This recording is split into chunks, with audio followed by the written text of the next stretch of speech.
Before we can dive into Persona 4, it's important that we understand what a persona is. The persona was first introduced by the Swiss psychiatrist Carl Jung.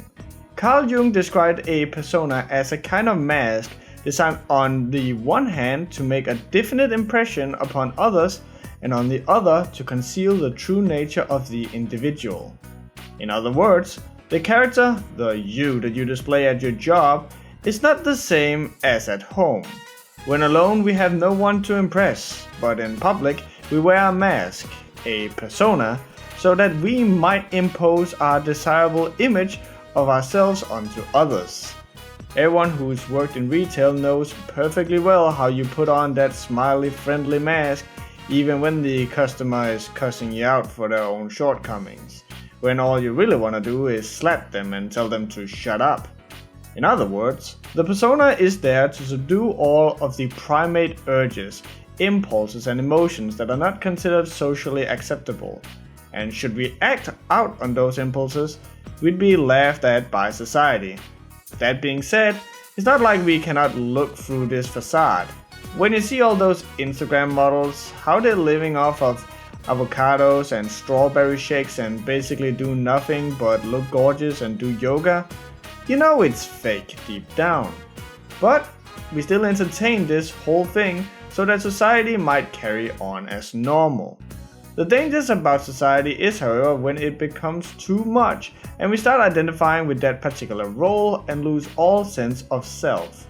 You know the type, the person who has no personality, so they make up for it with a persona or a gamer tag, or heck, even according to some reports, even base your entire persona around your sexuality. It's important for the sake of this analysis to point out that shadows are emotional in nature, seeing it opposes the rigidness of the ego. Because of this, the shadow is prone to projection, where we attribute to other all our evil and inferior qualities that we do not want to admit are in ourselves. The psychologist Marie-Louise von Franz once said, "If you feel an overwhelming rage coming up in you when a friend reproaches you about a fault, you can be fairly sure that at this point you will find a part of your shadow of which you are unconscious." However, if we are able to confront this behavior, we can bring the shadow into consciousness and from that become a better person. In other words, by facing our true selves.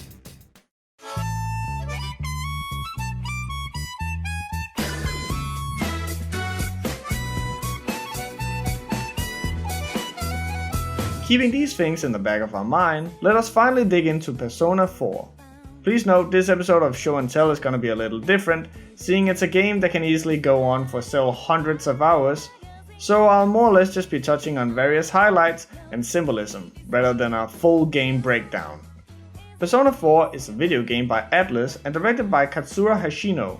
It originally came out for the PS2 in 2008, and has since then been ported both to the PlayStation 3, the PlayStation Vita, and even recently got a port for PC that I can warmly recommend. It has also had a dancing rhythm game spin-off, a fighting game spin-off, there has been entire concerts and stage plays and music albums based solely off the game's soundtrack. We'll be focusing on the game this time, as we'll be starting with a look on the gameplay. Persona can for some people look like your typical Japanese role-playing game when you first see it, but what makes Persona 4 stand out from its competitors is its social link system. You see, when you're not fighting stuff in dungeons, you're hanging out with various people and working on improving yourself. Each character you can hang out with falls under a character type represented with tarot cards. When you hang out with them, there'll be a lot of different dialogue choices, and picking the right choice will make the character in question like you more and deepen your bond with them, which in turn will make you and them stronger. The whole idea of Jung's psychology is neatly woven into this gameplay mechanic. Your main character is almost comedically plain and doesn't even have a character type attached to him. Your character is specifically referred to as the Joker. Your persona ability, however, is that of the wild card. Compared to that of others, it is very special. It is like the number 0, empty. yet holding infinite potential within itself. A joker in most games of cards is called that because it can replace any other card in the deck, and your character is no different. Your character, or you as we'll be calling him from here on out, is purposely a plain boring slate that the player can put themselves into the shoes of. Just like Jung's psychology about personas suggests, you, to get the best results from your friends, have to attach a persona to himself to best give the right answer for each person. You're purposely taking on a persona to get the best response from the people you're hanging out with, just like a real persona works. This isn't just your typical role-playing multiple choice thing, as your goal here is purposely to say what the person you're talking with wants to hear to get a reward from them liking you more. Each character you're talking with starts out very surface level, just like how it is when meeting new people in the real world. And just like in the real world, as your relationship deepens with the characters, you learn to see through the persona that the character wants to present, and as time goes on, get to see the real them, bad sides and all. And in the end, the character is stronger as a result, having been helped coming to terms with their situation and shortcomings. Nowhere is this more apparent than with the main characters, but to get to them, let's start out at the very beginning.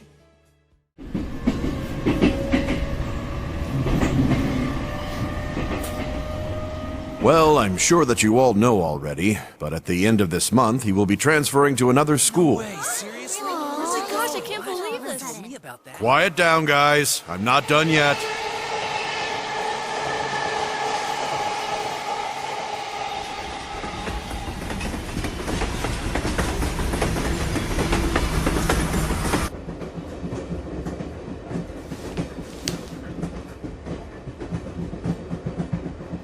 We will arrive at the Yasogami terminal in a few minutes. Passengers headed for Inaba City and Yaso Inaba Station, please go to the other side of the platform.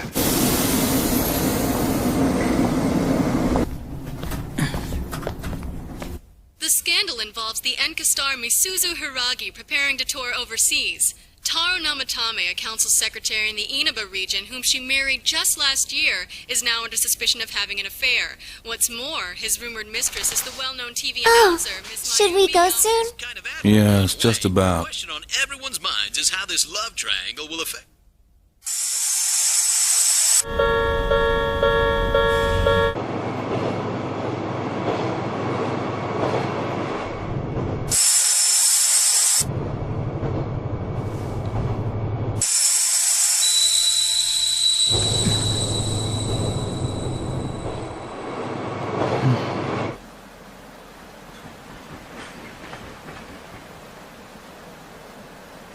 Yaso Inaba. Yaso Inaba.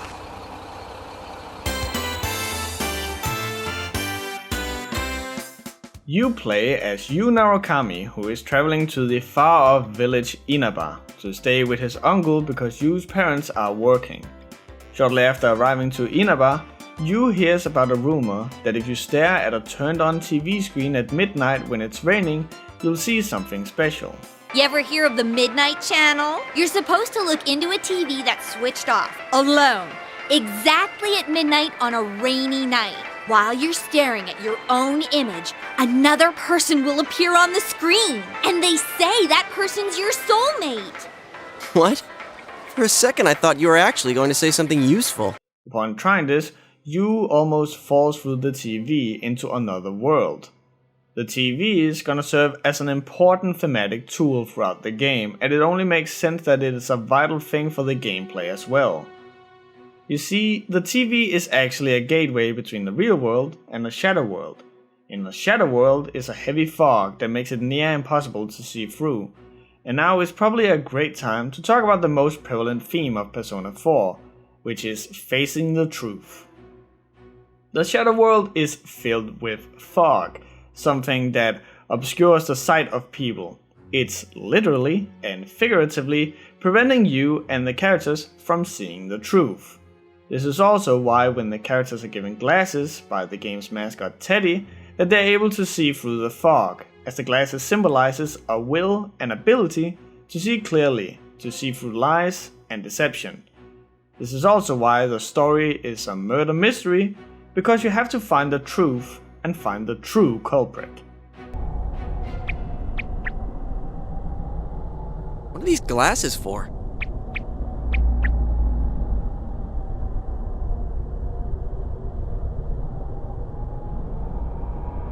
Whoa! The difference is like night and day. With these on, it's like the fog doesn't exist. They'll help you walk through the fog. After having stepped into the shadow world and getting the glasses, we are able to see the shadow world is made out of stages, and the hub even looks like a distorted TV studio. This is symbolic in nature, but obviously also fits the idea of being behind a TV screen. After meeting Teddy, a sentient mascot bear costume, you'll get attacked by shadows that are either portrayed as flying orbs with only a big mouth, or a dark ooze with a mask on it. The mouth shadow symbolizes how an image of a person is created through hearsay and gossip, which plays a massive role in the game, while the mask blob symbolizes a being with no structure, only recognized by the one thing of substance that has, its mask, or rather, its persona. During the confrontation with the shadows, a voice calls out to you saying the well-known quote, "I am Tao, Thou art I."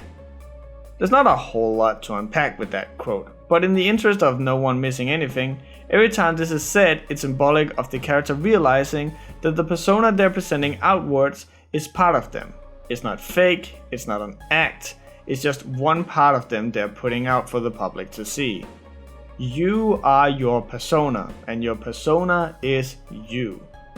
Coming to this realization, Yu summons his persona Izanagi, and this is actually where we're gonna pause the video and give you guys a little history lesson. In the Shinto creation myth, there were two kamis, Izanami and Izanagi. In the beginning, they were said to only be water, but then one day, Izanagi and Izanami shoved Izanagi's spear into the ocean and stirred it around and pulled it back up. Mud dripped from the tip of the spear and created islands that would then go on to become Japan. Izanami and Izanagi decided to live on the island, where they fell in love and got married and had 8 children that become the islands surrounding Japan. Izanami also gave birth to the mountains, the wind, the rivers, the field, and much more. However, when giving birth to fire, she was horribly burned and succumbed to her injuries, and eventually went to the underworld Yomi. Struck by grief, Izanagi ventured to the underworld to get Izanami back. When he arrived, he was greeted by Izanami from the shadows, who said she'd leave with Izanagi, but only if he did not look at her. Izanagi agreed, but eventually succumbed to temptation, and took a look at his wife. He lit a torch and saw Izanami, previously the pinnacle of beauty, had now been reduced to a rotting corpse. Struck by fear, Izanagi fled, chased by the grieving Izanami. When he reached the surface again, he sealed the underworld behind him with a giant boulder, preventing Izanami from escaping. Izanami screamed from the other side that she would kill 1,000 people every day if Izanagi left her there, to which Izanagi replied he'd create 1,500 people every day. And now, we can return to Persona 4.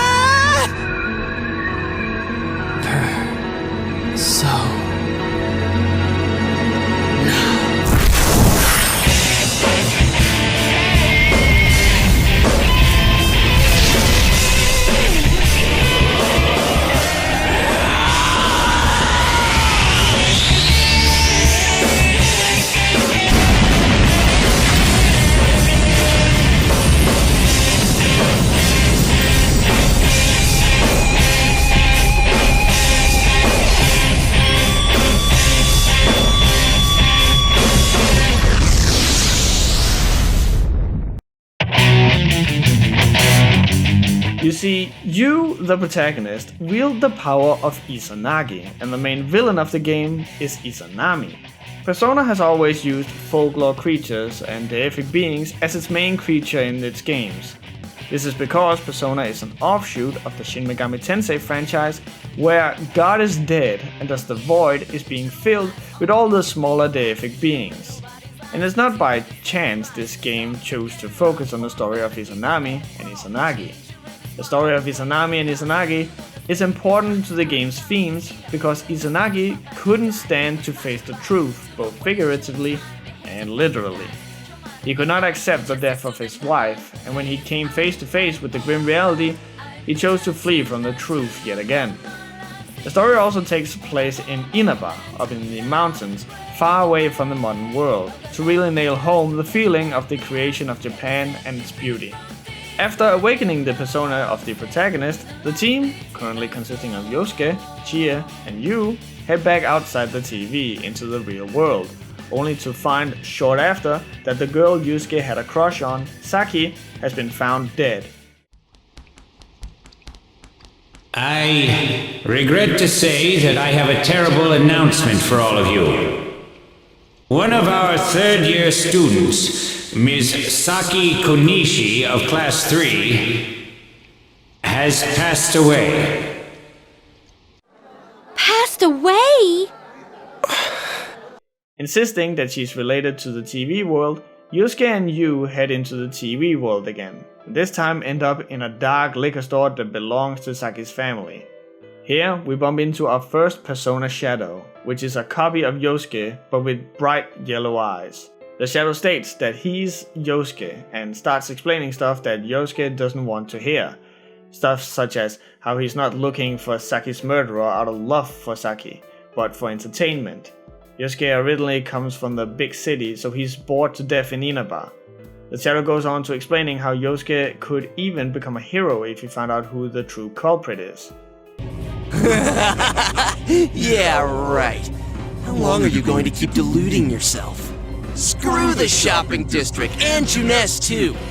You're sick of everything, especially living out in the sticks. What are you saying? That's not true. You put on a good show of being carefree and happy-go-lucky because you're so terrified of being alone. The more the merrier, right? You gotta be surrounded by people to block out the pain of isolation. And what's this about checking out this world for Saki-senpai's sake? Ha! I know the real reason you came snooping. Stop it! Why so panicked? I thought I was just spouting bullshit. Or maybe I do know everything you're thinking. Why's that? Because I am you. You just came because you thought it sounded like a good time. What else is there to do out in this shithole? The world inside the TV. Now that's exciting. You didn't have a single other reason for coming here, did you? Yosuke, refusing to believe that the Shadow is him, screams that he doesn't recognize the Shadow, which seems to trigger the Shadow to turn into a monster. If you look at the psychology of the persona and Shadow, refusal to acknowledge the Shadow can lead to destructive behavior, and in the game, what better way to symbolize destructive behavior than a boss fight?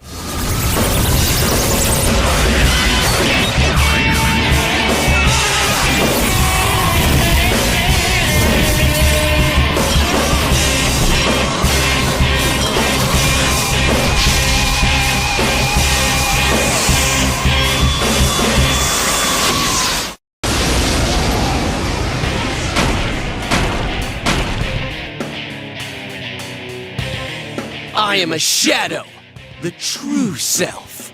I'll crush everything that bores me, starting with you. After defeating the boss, Yosuke acknowledges that everything his Shadow said is true, but what a lot of people fail to realize is that that's only part of it. As mentioned before, a persona and a Shadow are only parts of the real you. The real you encompasses the whole thing. Yosuke did love Saki, and did want to find the murderer for the sake of avenging her, but inside of him, her death could also lead to him becoming famous and having something to do. If you think this is weird, when one of your distant relatives dies, have you never thought about whether or not you would inherit anything? It's the same thing. It's not a good thought to have, but we as people are flawed, and what Persona 4 tells us is that it's okay to be flawed. Just accept that it's a part of you, and it's only a part of you. It's not all of you, and learn from it. And coming to this realization helps Yosuke in awakening his own persona, Jiraiya. Now, the way I'm gonna do this is that every time a new party member joins the team, I'm gonna go into depth with their design, as well as their persona and their significance. A thing to notice about Persona 4's character designs is how much is done with incredibly little, and Yosuke is no exception to this. For example, Yosuke always wears his headphones around his neck, showing how he's always ready to listen to music, which refers to him always looking for entertainment. It's actually been confirmed that what he listens to is Western music and film soundtracks when in combat, meaning he's trying to copy what he sees on TV. Also, his hair is dyed, again to stand out more. He also has his jacket slightly open to reveal his t-shirt underneath. When we see Yosuke in casual wear, you'll usually find him rocking stylish outfits, and almost constantly with the color of orange, which is known for calling to mind feelings of excitement, energy, and enthusiasm. It was also used to draw attention, such as in traffic signs and advertising. Yosuke wants to be seen. Yosuke's persona is Jiraiya, which is a character from Japanese folklore, which is a ninja who used magic to morph into a gigantic toad. So yes, that's where the toad imagery from Naruto also comes from, and is also why there's such a predominant toad-themed look to Yosuke's persona. The scarf is also typically associated with ninjas. But when looking at Jiraiya, the very first thing you notice is that big golden grin on his face and these starry eyes. There's also 2 extra eyes poking out of his head, which are shut, symbolic of Yosuke's boredom with Inaba. The big starry eyes symbolizes Yosuke's wish to experience amazing stuff and witnessing things of interest, as well as always having lofty ambitions. If you look closely, you can actually see that underneath the starry eyes are 2 dots for eyes, which are Jiraiya's real eyes, symbolic that Yosuke might just actually be pretty plain, but he wants to be perceived as extraordinary and ambitious. Similarly, Jiraiya also has a normal mouth hidden away by the scarf, and just like with the eyes, there's also a big golden shiny smile to take your attention away from the real mouth. The smile is grinning from ear to ear, representing how Yosuke always acts goofy and happy-go-lucky, as well as his tendency to make jokes, to make even the worst situation bearable. In short, Jiraiya's design represents how Yosuke likes to appear happier and more exciting than he actually is, because he doesn't want people to see that he's actually just a normal guy like everyone else. After awakening his persona after the boss fight, Yosuke seems to be much more at ease and happy, having found an inner peace with coming to terms with his own shortcomings and shadow. This peace doesn't last long, however, because eventually Chie's friend Yukiko disappears and shows up on the Midnight Channel in a princess outfit, acting incredibly energetic, which is in stark contrast to how she's come across thus far.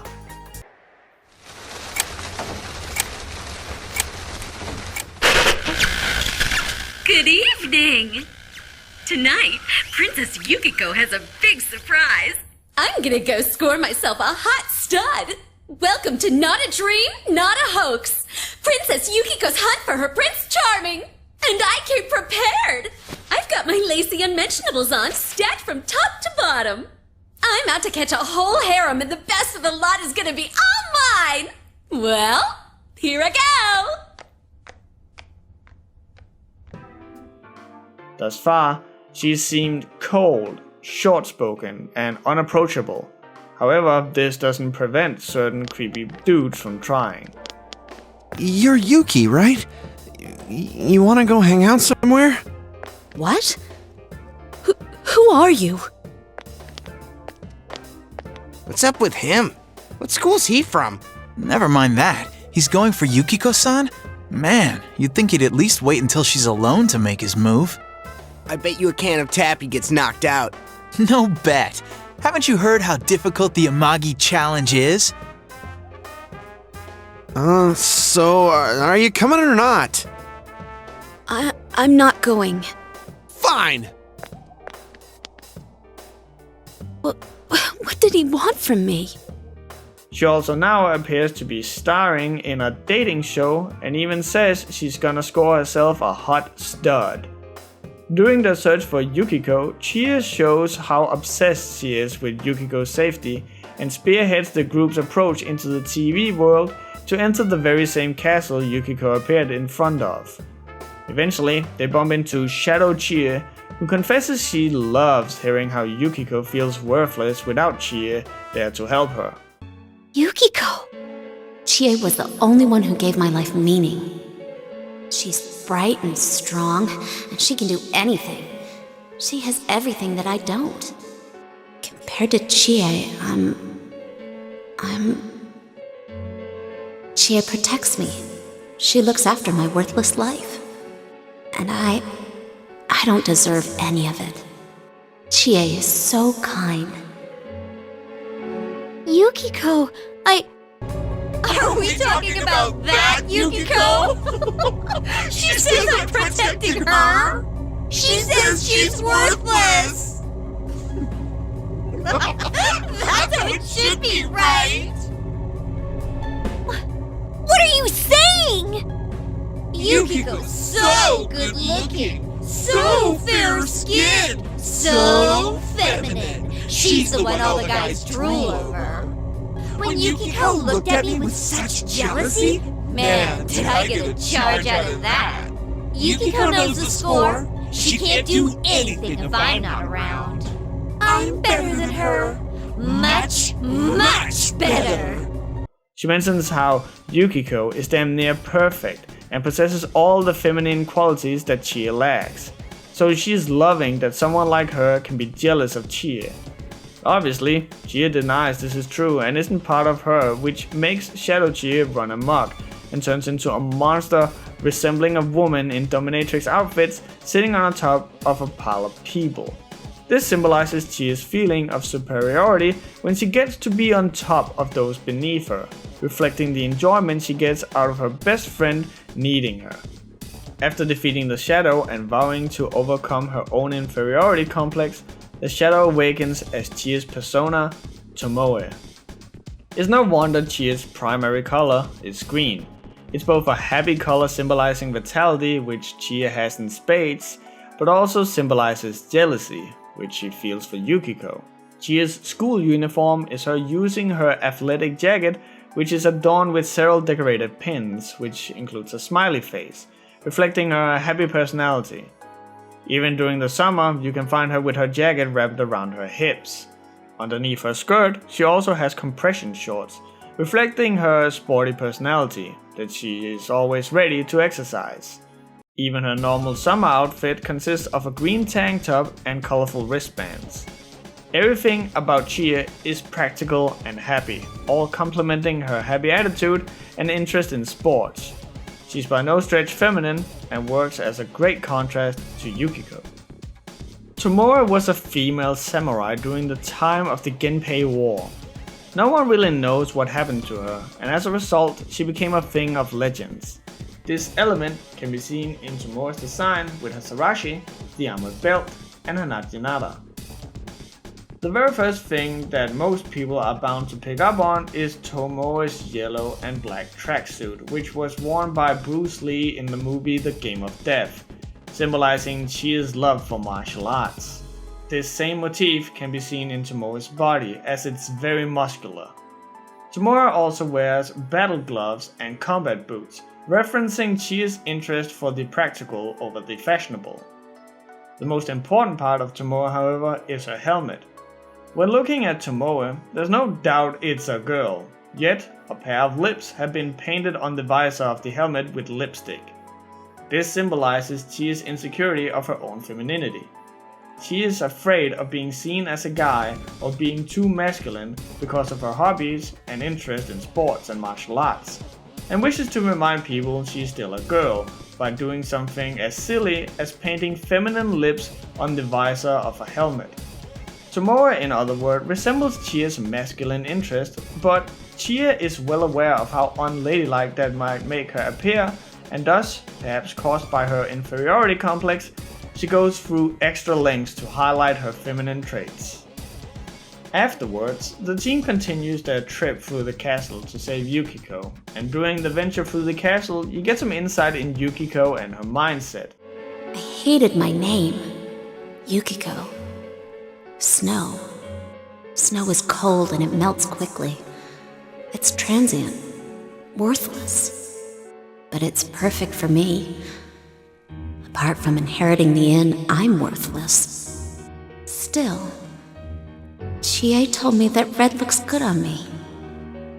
Are these Yukiko-san's inner thoughts? I remember hearing Saki-senpai's too. Yukiko means snow child, which is a name she hates because snow is cold and it melts quickly. She also mentions how Chie was the one who told her that red looks good on her, which is a very passionate color, which is a stark contrast to the docile, innocent girl that she's expected to be. In fact, you find out why exactly she's appearing in a made-up TV dating show, and it's because she wants to escape the responsibility and role that's been put on her by her family. Oh?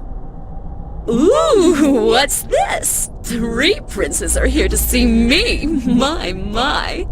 Are you the surprise guests who came in late? Oh, I wish I'd gotten a better look at you. My, it's getting crowded here. Why don't you and I go somewhere else? A land far, far away where no one knows me. If you're my prince, you'd take me there, won't you? Come on, pretty please? Oh, is this scoring a hot stud? 3 princes? Wait, does that include me too? Duh! The 3rd one's gotta be me. I seriously doubt that. Chie! Yes, she's my prince. She always leads the way.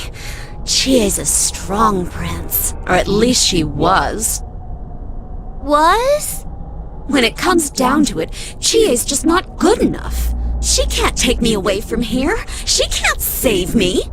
Yukiko! Stop. Historic inn? Manager training? I'm sick of all these things chaining me down. I never asked to be born here. Everything's decided for me, from how I live to where I die. I'm so sick of it. To hell with it all. That's not true. I just want to go somewhere far away. Anywhere but here. Someone please take me away. I can't leave here on my own. I'm completely useless.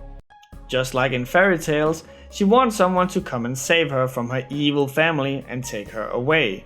Even Yukiko's shadow says as much. How the pride of the town, the Amagi Inn that Yukiko families own, how everything has been predetermined by her family, and how they have decided how Yukiko should be. This is perfectly shown when Yukiko refuses the shadow's existence, and the shadow sounds like it's about to reach an orgasm.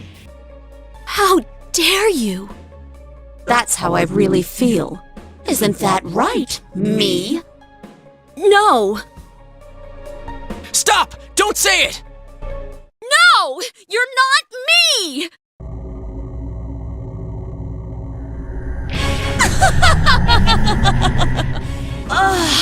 This feels wonderful. It's building. More and more. If this keeps up, I'll...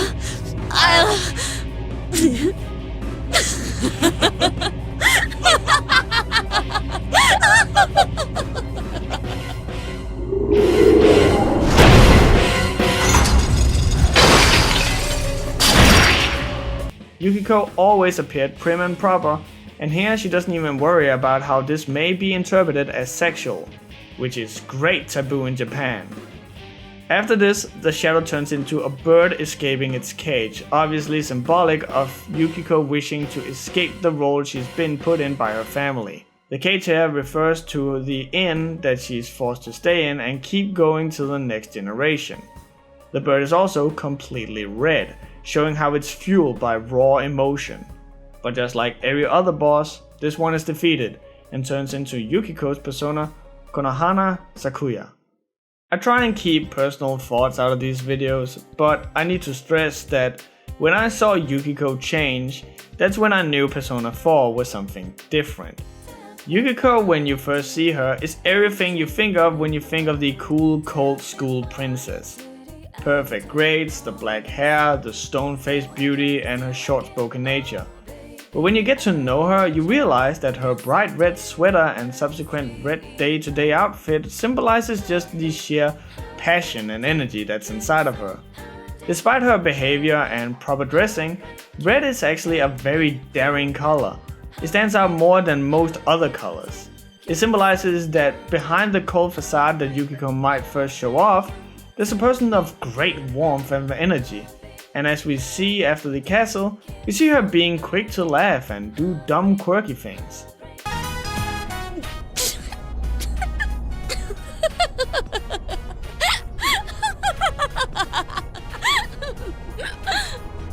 How'd it come to this? Also, a quick thing I just want to mention real quick. When doing Chie's social link, you find out she first met Yukiko, who had run away from home because her parents wouldn't let her keep a stray dog, showing that Yukiko has always been a warm and heartful person. It should also be stated that the dog is now Chie's pet, Muku, showing how Chie does everything in her power to make Yukiko smile. As for Konohana Sakuya, she was the daughter of the mountain god Oyamatsumi. She got married to the god Ningi, but after becoming pregnant in just one night, Ningi accused her of infidelity. To prove her innocence, Sakuya entered a hut and set it on fire, declaring that if she was indeed faithful, she'd not be touched by the fires. She then later emerged unscathed by the fire. All of this matches Yukiko to a T, a girl pure of heart with a fire burning inside of her. The fire also perfectly opposes the name Snow Child that was given to her, showing her rebellion against the role given to her by her family. There's a reason why her element is fire in the game too. Sakuya is also the goddess of Japanese life, which is why her core imagery is the cherry blossom. As such, it reflects how much life is hidden behind Yukiko's cold exterior. Lastly, Yukiko eventually chooses to actually inherit the inn after all, which has earned her the scorn of many players. However, the difference here is that she's doing it out of her own choice, rather doing it because she is forced to. This can also be chalked up as symbolism for Sakuya, as she is, as I said, the goddess of Japanese life, and Yukiko wants to protect the Japanese values that comes with a family's old-style hotel. Yukiko is a goldmine when it comes to Jung psychology, as when she works at the inn she has to be short-spoken, cold, and reserved, just like we see her at the beginning of the game, which is a stark contrast to how we know she actually is. In other words, she puts on a persona, and you may not think that the cold and short-spoken Yukiko is actually Yukiko, but we also know that it is actually a part of her. I can't stop. Oh, my stomach.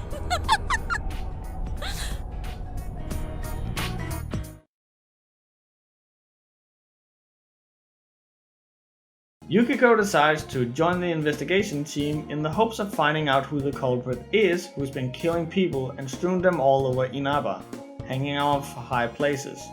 Don't worry, we'll get into that later.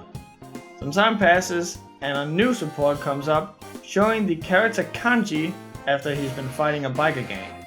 Our special report took a turn for the violent when one of the apparent leaders attacked the camera crew.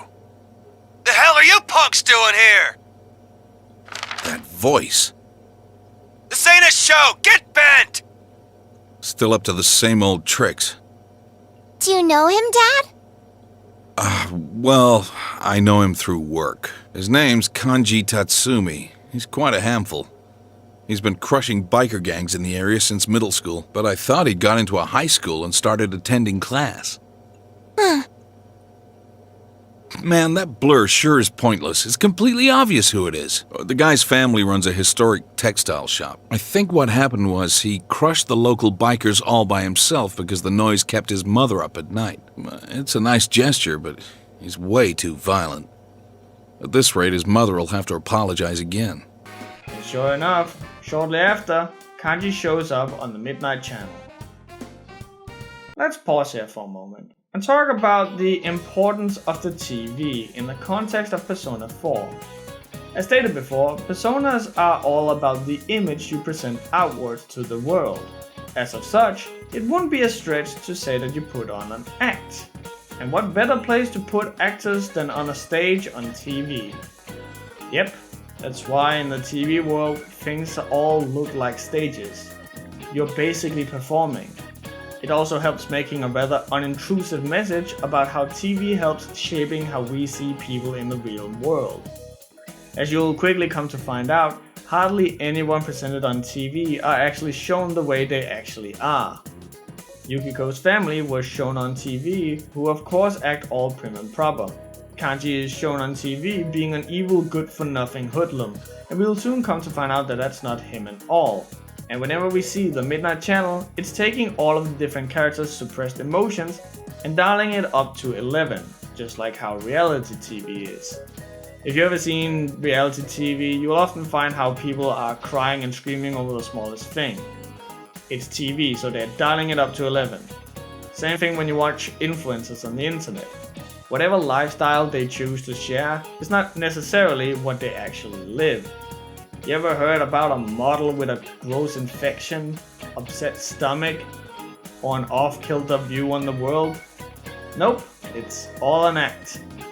And jumping ahead a little, it's because of this that various people shows up on the Midnight Channel, because the TV paints them in this black or white light.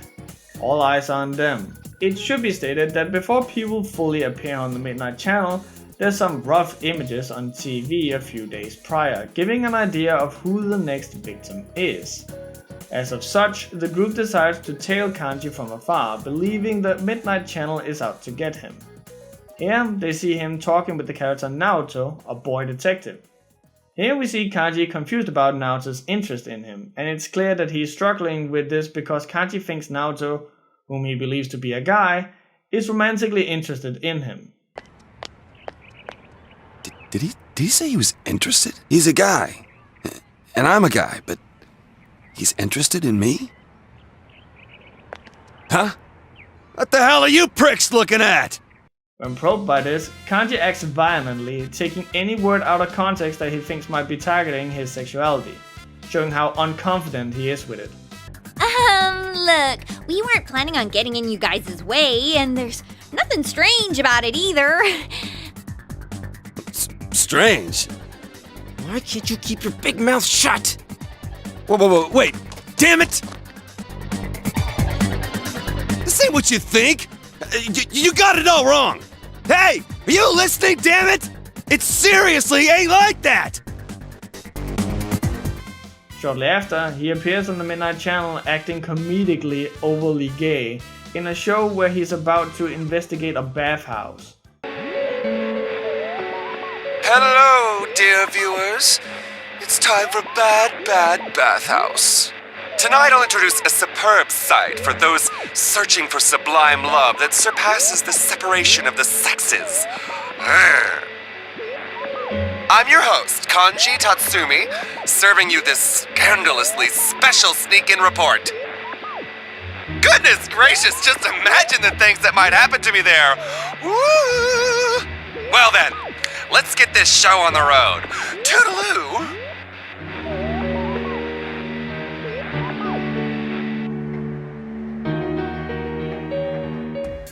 Believing that Kanji is in danger, the team goes in to rescue him. As you venture through the bathhouse, you find out that Kanji only really acts violent when he wants to protect people. The biker gang he destroyed earlier was because their bikes kept his sick mother up at night. And eventually, you come face to face with Kanji's shadow, who mentions how he hates girls, because they're all scared of Kanji and spread lies about him. Oh, how I hate girls. So arrogant and self-centered. They cry if you get angry, they gossip behind your back, they spread nasty lies. They look at me like some some disgusting thing and say that I'm a weirdo, laughing at me all the while. You like to sew? What a queer! Painting is so not you. But you're a guy. You don't act like a guy. Why aren't you manly? What does it mean to be a guy? What does it mean to be manly? Girls are so scary. I ain't scared of them! Men are much better. They'd never say those awful, degrading things. Yes, I vastly prefer men. Hell with that! What makes you think you can say that shit with my face? Why, you're me. And I'm you. You do know that, don't you? No. Nuh-uh. No way! There's no way in hell that you're me! Kanji likes to sew and paint, traits commonly considered very feminine. And Kanji has been shunned for those interests and have been called gay for it. However, when he is acting out as a hoodlum, he's earned respect and adoration from fellow men, and starved for affection, he might have taken that as romantic interest. Hearing this, Kanji refuses his shadow, and you have to fight the shadow. The shadow this time is a huge masculine body carrying around the typical male symbol as weapons, just like how Kanji uses his masculine fighting to beat people up. But inside the big muscly body, in a bed of roses, is a Kanji with makeup, showing how Kanji is a feminine soul stuck in a masculine body. It should also be stated that you fight this boss along with other masculine peers, showing that whatever kinship Kanji has had with others comes as a result of masculinity. They're also called nice guy and tough guy, possibly referring to the stereotypes of a feminine man and the other a masculine man, which Kanji has been struggling with finding out who he really is.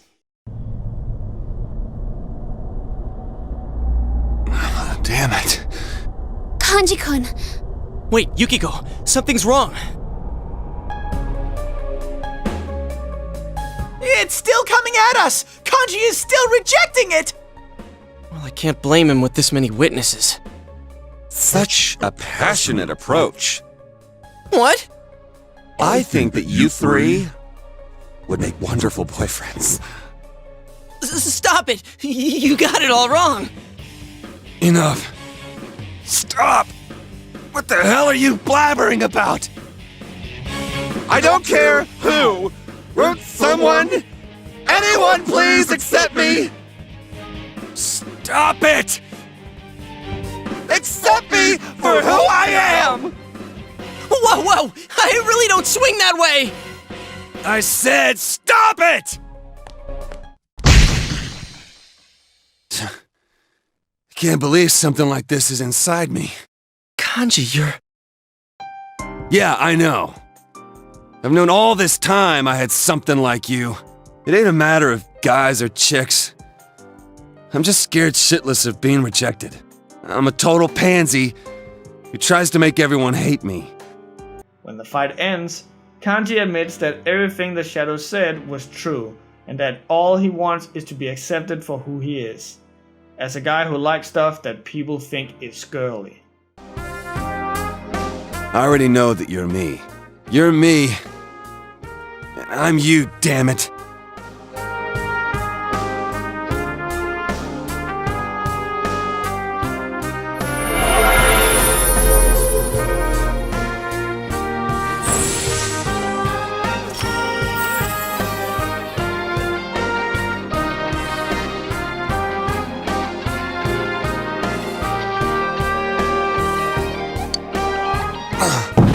Shit. Kanji-kun!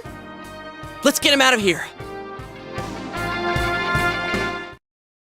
Kanji's design oozes danger. His hair is slicked back, he has a scar on his eyebrow, his shirt has a big skull on it, and he drapes his school uniform over his shoulders in a punk style to emphasize the style he wishes to embody. He also has a tattoo, which often disappears, showing it's most likely just painted on, probably by himself, as he stated he likes to paint. Playing Persona 4 Golden, you'll also find that his real hair color is actually black and he's just dyeing it. Just like Yosuke and Chie, he chooses to dress how he wishes to be perceived. He wants people to see him as a real man's man, and even intimidate people to the point where they don't get close enough to notice his more feminine traits. So, as opposed to Yosuke and Chie, who dress to invite people in, Kanji dresses to keep people out. Kanji's persona, Takemikazuchi, is said to have been born from the blood of the sword of Izanagi when he slew the newborn fire god Kagutsuchi. It is said he challenged his brother Takeminakata to the world's first sumo match and has since then been known for his history with war and strength. Takemikazuchi might be my favorite design of the entire group. Mikazuchi is the only one of the group's personas that's a robot, rather than biological. This is because Kanji perceives himself as different from the others. He doesn't know whether he is gay or straight, so he believes himself to be different, but he doesn't want people to know he's different. And as of such, he's crudely painted a skeleton on the front of the robot. The skeleton is obviously a reference to punk culture, shout out to Anarchy Dreamers, as well as delinquency. But it's also a thing everyone knows to only exist in something biological. In other words, Kanji is trying to fit in by mimicking others. The skeleton is, however, not gonna fool anyone, but that's where the only colorful thing about Mikazuchi comes in: the golden lightning sword in his hand. Kanji doesn't want people to get close and find out who he truly is, so he wants to scare them away by brandishing his weapons at them, swinging them around to keep people away, and only focus on his weapons, so they don't focus on the guy holding it. Also, it should be stated, his head is incredibly small compared to the rest of his body because we've come all the way to June and not a whole lot happens here in terms of plot. It's just a nice change of pace where you get to hang out with your friends and make memories. Persona 4 manages to really give a feeling of just hanging out with your friends without a care in the world during summer. The music even often uses trumpets, which is a sign of energy, while still using it in a low tempo beat, showing a mixture of the energy of youth as well as the relaxation of no responsibilities. I saw it! It went like zoom! Do it again! One more time! Near the end of June, the news that the massive idol Rise is stopping her idol career comes out, and she states now she'll be moving home to Inaba to help her mother with her tofu shop. It says here that you'll be recuperating. Are you facing physical problems? No, my health isn't an issue. Psychological problems then? What? Rumor has it you'll be staying with your relatives, but isn't that in Inaba where the murders have been taking place? Huh? Is it true that they run a traditional tofu shop? Will you be helping out with the family business? No more questions. This press conference is over. Clear the way, please. And sure enough, not long after, another person shows up on the Midnight Channel, this time of a girl striking a sexy pose. Yosuke, probably having studied Rise's body closely, instantly recognizes her. Hello? Hey, did you see that? That was Rise for sure! Rise Kujikawa! Thought so. Oh, I guess I shouldn't be so excited. There's a chance she might get kidnapped. They go to the tofu shop to warn Rise, who admits to having seen the Midnight Channel as well, but denies that the girl on screen was her, as she never worn a swimsuit like that before, as well as her breast not being that big. But that girl last night wasn't me. I've never been filmed wearing that swimsuit before. And the bust line. Huh? Mine aren't that big. Oh yeah, I see what you mean now. I mean, what am I saying? I'm sorry. This is because people think of Rise as having bigger breasts, probably due to having been photo manipulated for magazines, or maybe just pervy fantasies. Sure enough, a few days later, Rise shows up on the Midnight Channel, talking about bearing it all, obviously misinterpreted as going nude. Maru Q Push Rosette! Good evening, I'm Rise Kujikawa! This spring, one young girl levels up to become a high school idol! Yay! So today, I'm gonna celebrate by pushing the limits of standards and practices! Does everybody know what time it is? Shut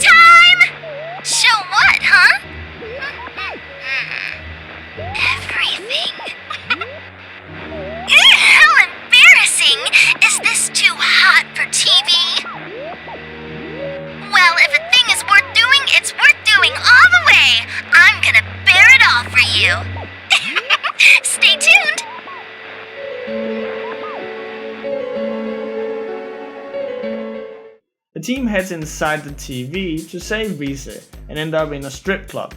Here, they confront Reese's shadow together with Reese, who's being taunted by the shadow, who talks about how much she loves the attention she's getting, and even how she loves showing off her body and the effect it has on people. They're all watching! All eyes are on me now! Stop it! Oh, what's the matter? You want to show your stuff, don't you? How's this? Please, stop this! Oh, she wants me to stop! That's so funny! As if that's even close to what you're really thinking, you little skank! You're me, and obviously I'm you! No, that's not true! Come on, look! You can't tear your eyes away! This is me! This is who I really am! Not Rosette, the fake celebrity. Look at the girl right in front of you! I'm sick of being some airhead cliche who chokes down everything she's fed and takes it all with a smile! Rosette? Who the hell is she? There's no such person in this world! I'm no one but myself! Come on, look at me! That's not... Well then, I guess it's time to prove it. I'm gonna show it all off! Let my naked truth be burned into your brains! Stop! Stop it! No, don't say it! You're not me! When the shadow transforms, it transforms into a woman body painted in a myriad of colors with no discernible features other than a satellite dish for a face and Reese's 2 pigtails. Here the symbolism is that Reese doesn't know who she truly is. All the different colors are the different personas she's had to put on through her career, both acting as a pop star for advertisements or even when she appears on TV shows. And through that, she doesn't know which persona is the real one. The only thing that is concrete is something as benign as her pigtails and her body, which has stayed the same no matter which persona she's put forth. The satellite dish, on the other hand, is a reference to her TV personality. Reese's shadow specifically attacks the party's weaknesses, indicating her many personalities as well as her upcoming ability to analyze opponents. Perhaps because of this, you don't actually beat the shadow, but instead have to be saved by Teddy blowing up the shadow. Oh shit, it's coming! My body's moving on its own! Why am I stepping forward? Wow! I feel like I'm going berserk! I'll do it! Take a good look at Teddy's last stand! This high energy reading, is it coming from that weird thing? Teddy! The hell are you doing? Roar! Teddy!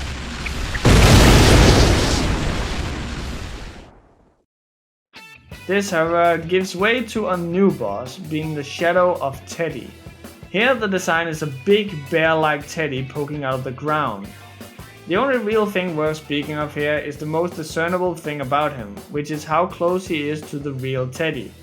Because Teddy started out as a shadow himself, and the fact his face is cracked, revealing an endless dark underneath, showing Teddy's fear of having no real personality, maybe even worrying that he's not actually real.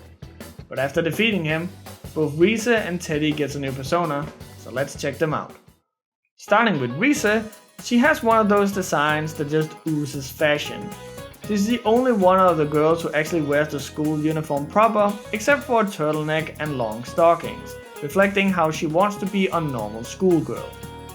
It's rather interesting to note that Reese is probably the girl who shows the least amount of skin, indicative of her trying to move away from the persona she's been given from being on TV. After all, she ran away from TV because she feared it was robbing her of her individuality, and she didn't know who the real her was. And if her shadow were anything to go by, she had a pretty good idea that most people only saw her as a sex symbol, and her covering herself up like this could be considered her battling dead. As for her persona, Himiko, she was an obscure shaman queen of Yamayakoku, an ancient country within the islands that would become Japan. It is, however, in early Chinese history we will find that she was elected as the ruler who would take the throne from the prior emperor, whose 8 years of rules had led to nothing but disturbances and warfare. Because of this, she was highly regarded by her people and remained unmarried, living in a peaceful palace. This corresponds with Rize, with both being well known, respected, and benefited the public in their field. Her existence is, however, nowadays heavily debated on whether or not she was actually real, which also connects to Rize questioning the existence of the real her. Design-wise, Himiko is a woman in a beautiful white dress which reflects Rize's purity and femininity. Also, as a stark contrast to her shadow, Himiko only has very few colors, as opposed to the myriad of colors that was a shadow, reflecting that she's fine with being a quite unassuming girl. Her head being a satellite can both be her looking for her real self, tied to her featuring on TV and radio, or even be how she is a very social person who hangs out with people in the same way a satellite orbits planets. Next up is Teddy. There's not a whole lot to say about his mascot appearance right now, we'll get into it later, but after developing an ego, a personality, he develops into an actual human being. Here he looks like a typical prince from fairy tales with the blonde white hair and blue eyes, and even his clothes reflects this. Teddy has since the get-go wanted to be quite the ladies' man, and him wanting to be a prince perfectly reflects how he wishes to be one all girls want. He literally wants to be Prince Charming, which can also relate to him emerging as a prince from an ugly exterior, being the frog or rather his bear suit. His persona, Kintoki Doji, is a reference to Shakata no Kintoki, who was friends with all the animals on the mountains. This is a reference to how Teddy is friends with the investigation team, but in reverse. Here he's the animal and they're the humans. Kentucky was always seen with his tomahawk, and in true Teddy fashion, he turned that tomahawk into a tomahawk missile. Kentucky's round stomach is a safe opened with a valve, which represents how Teddy has secrets for others as well as for himself. On his back he has a cape, which of course comes from Teddy's wish to be a hero. The mascot look is also clearly just someone who wishes to be loved. Let's move on with the plot. Everything seems to be going alright, until one day another dead body shows up, and it turns out to be a teacher from the team's school. Now, let's talk about the bodies. The bodies all end up hanging suspended from various places, upside down. The team will go on to figure out that the reason they die is because when it's foggy in the real world, the fog of the TV world disappears, and the shadows inside the TV world will confront the people in the TV. How they end up in those places is unknown, but thematically, it can be a pretty grim message that the people we see on TV, we may stop caring about, and the only time we'll care about them again in the real world is when we see them dead. And them hanging upside down all distorted like that is to make that truth all the more unappealing. Everything that we are familiar with that is upside down is prone to unnerve us. An example of this can be how in modern days, the upside down cross has been used as an anti-Christian symbol because it's supposed to be the reverse of the symbol of Christianity, even though it's originally a sign of martyrdom and humbleness. This new murder sparks Naoto, the child detective, to investigate the case more closely, as she picks up on the fact that the teacher was never shown on TV. Naoto confronts the group, accusing them of thinking of the whole case as a game, but when she's confronted about her being the one thinking it's a game, she admits that might have been the case. She also lets it slip that the police have a suspect in the case and that the cops are trying to apprehend him. It isn't public knowledge yet, but he isn't a student of your high school. It seems they are quite confident that this boy is the killer. They have testimonies directly linking him with the incident. I expect it's only a matter of time before he is apprehended. Soon this case will be solved, and your town will once again be its peaceful, rustic self. The suspect is a high schooler? All right. So why come tell us? That's confidential info, right? Why run right here and spill it? Your game will soon reach its end. I felt I should at least let you know that. You don't deny, then, that you have involved yourselves in the matter? Well, no matter. I have no reason to say anything further. A game? Aren't you the one who thinks of this as a game? I don't care if you're a special investigator or an amateur sleuth. All you're doing is solving mysteries. What could you possibly know about us? You're the one who's playing a game here. One of the victims? She meant a lot to me. How could I possibly treat this like a game? Plus, we made a promise. Yosuke! A game. That may be quite true. But why so understanding all of a sudden? Oh, I get it. I was wondering why you'd be wandering around like this when the police have a suspect. What, did they get rid of you now that they have their man? Is that why you came here? You were lonely? However, you find out that they are unable to find the suspect no matter where they look. It's not until they look at the Midnight Channel again that they find the creepy kid that hit on Yukiko is the murderer and has sought shelter inside the TV. You all think you can see me? You all think you know everything about me? Then try and catch me.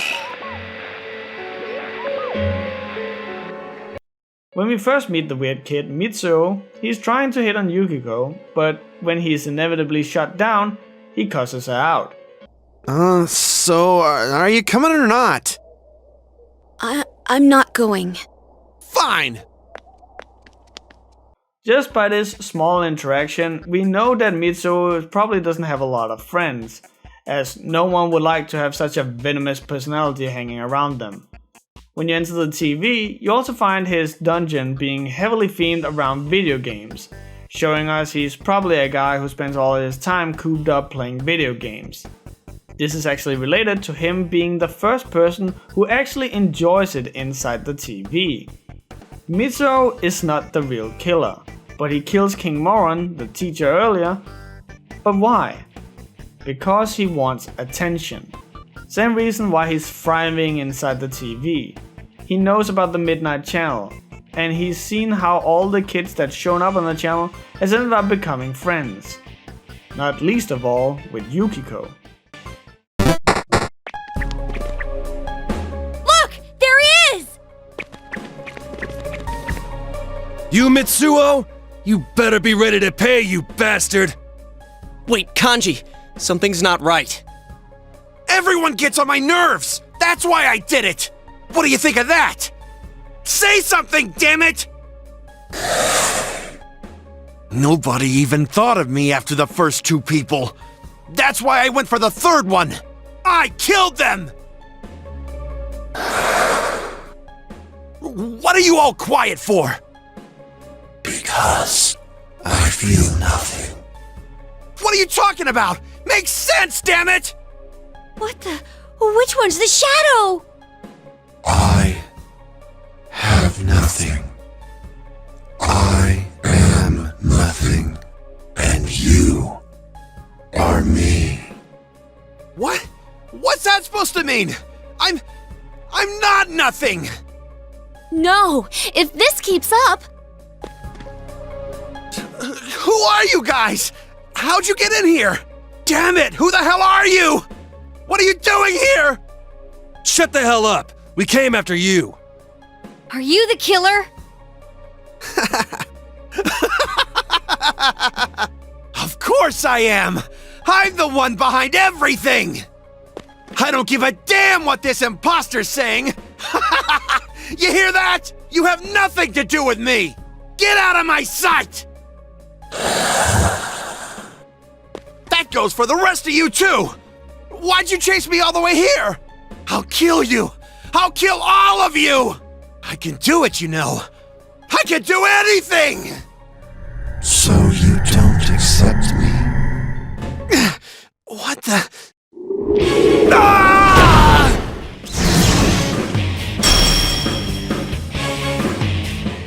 Damn it, here we go again! Get ready, everyone. Once we beat him, this case is as good as closed. Mitsuo wants to be popular. He wants recognition, the same kind of recognition video games give him. You're the hero. You're the champion. Good job, you did it. Quest completed. This is reflected in his shadow design, which is a baby clad in video game armor. He's wailing for attention, but he doesn't actually want people to come close.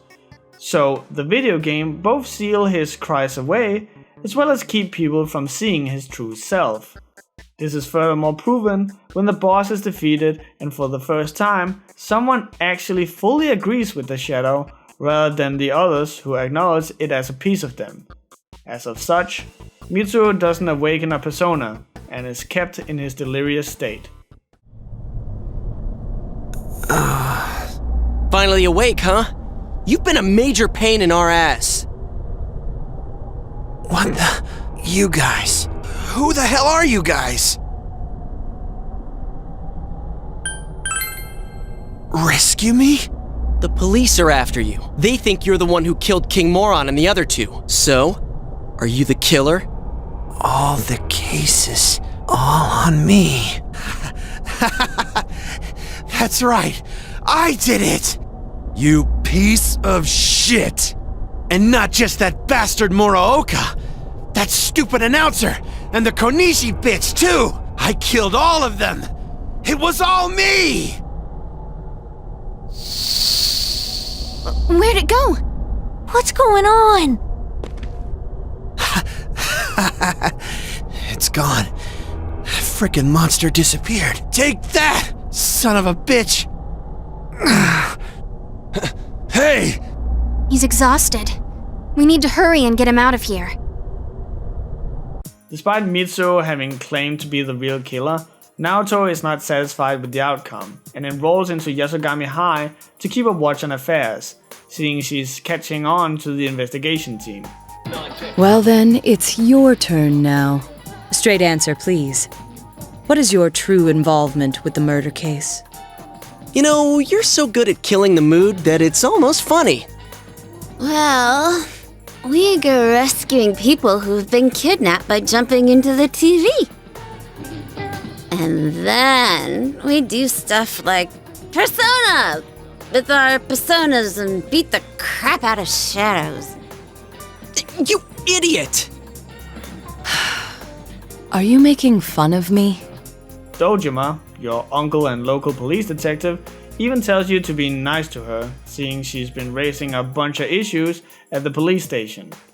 Naoto, however, continues to corner the investigation team and presents her deduction that everyone who's gone missing has appeared on TV before they went missing. First, as regards commonalities between the victims, all of them were kidnapped before they were murdered.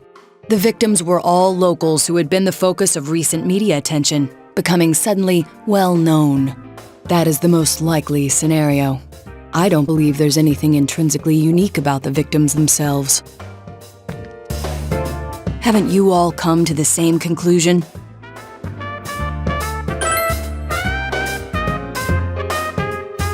Then allow me to state my point. Will you admit that a number of you fit these identical circumstances? There was a long interval between the second and third deaths in this case. But after I applied the aforementioned criteria, I discovered several similar disappearances had taken place. Yukiko Amagi, Kanji Tatsumi, Rise Kujikawa. All of you disappeared shortly after being shown on TV. Either you escaped death somehow, or you faked your own disappearances in order to divert attention from yourselves. Since some of you had ties to the victims, there came a point where I suspected one of you must be the culprit. You thought one of us was the killer? Oh, you can't be serious. This was a prior theory, since discarded. Putting together everything I've learned until this moment, I believe exactly the opposite. You aren't the culprits. You may, in fact, be the only ones with the means to pursue the true perpetrator. Seen as a joining of forces between the rescued, everything falls into place. Of course, this is all speculation. A few days later, Naoto gives this same statement in a broadcasted interview, and sure enough, a few days later she appears on the Midnight Channel. Here she appears in a too large lab coat, claiming that she will be undergoing the experiment of the century. Good evening, everyone. I am the Detective Prince, Naoto Shiragane. Welcome to Experiment of the Century, the Genome Project. I will be experimenter and experimentee both in a forbidden yet wonderful bodily alteration process. You shall witness my departure into a new realm, the moment of a new birth. From the chosen day forth, I shall walk a completely different path in life. And I will share this glorious occasion, this memorable day with all of you. Do stay tuned. The investigation team quickly starts investigating to find any and all information on Naoto that can help them find her dungeon. It is first when they find out that the police considers Naoto an annoying child that the group suspects that Naoto, as a last-ditch effort to prove she was right, used herself as bait. You mean he got kidnapped on purpose? That's crazy! He could be killed! He said, "This is not a game for me either. It's all my fault. I'm the one that said that to him." Idiot! Why the hell didn't he just tell us? He knew we'd stop him if he did. Instead, he left us clues so we could figure it out and... I know! That son of a... But what about the killer the police are holding now? Mitsuo did kill King Moron, right?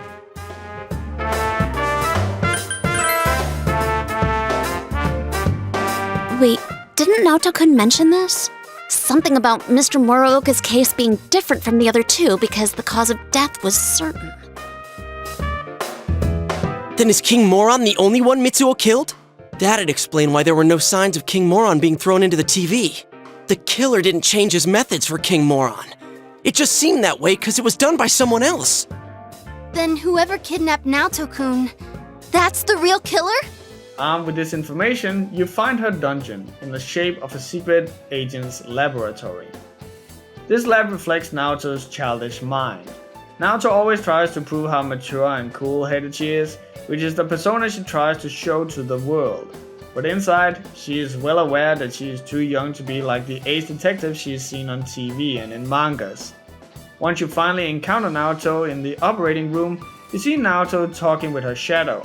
The shadow explains how Naoto feels overlooked and maybe even ridiculed by trying to fit into a workplace that is so male-oriented, and because it's such a serious job that they can't afford to trust the deductions of a child. Why? Why are you leaving me here? Why am I always left alone? It's so lonely. I don't want to be alone. Naoto-kun. You wear the same face as me. It's as if you're implying we're one and the same. But the difference between me and you is... Why delude yourself? I am you! These childish gestures are no mere affectation. They're the truth. The fools all say it, don't they? You're only a child. Keep out of our business, kid, and so forth. No matter how many cases you spend hours cogitating over, no matter how many crimes you solve, you're a child in their eyes. However, when she really loses it, is when the shadow explains that Naoto is actually a girl, and that the operation that the shadow was gonna do was turning Naoto into a guy. Now then, our analysis is complete. Let us begin the body alteration procedure! You have no objections, do you, Naoto Shiragane? Stop it! Naoto. Such a cool, manly name. But a name doesn't change the truth. It doesn't let you cross the barrier between the sexes. How could you become an ideal man when you were never male to begin with? Wait, what? Did I hear that right? He's not a guy? I won't throw a tantrum. That accomplishes nothing. Now, This is a heavy subject, so I will try my best to talk around it to avoid stepping over any toes.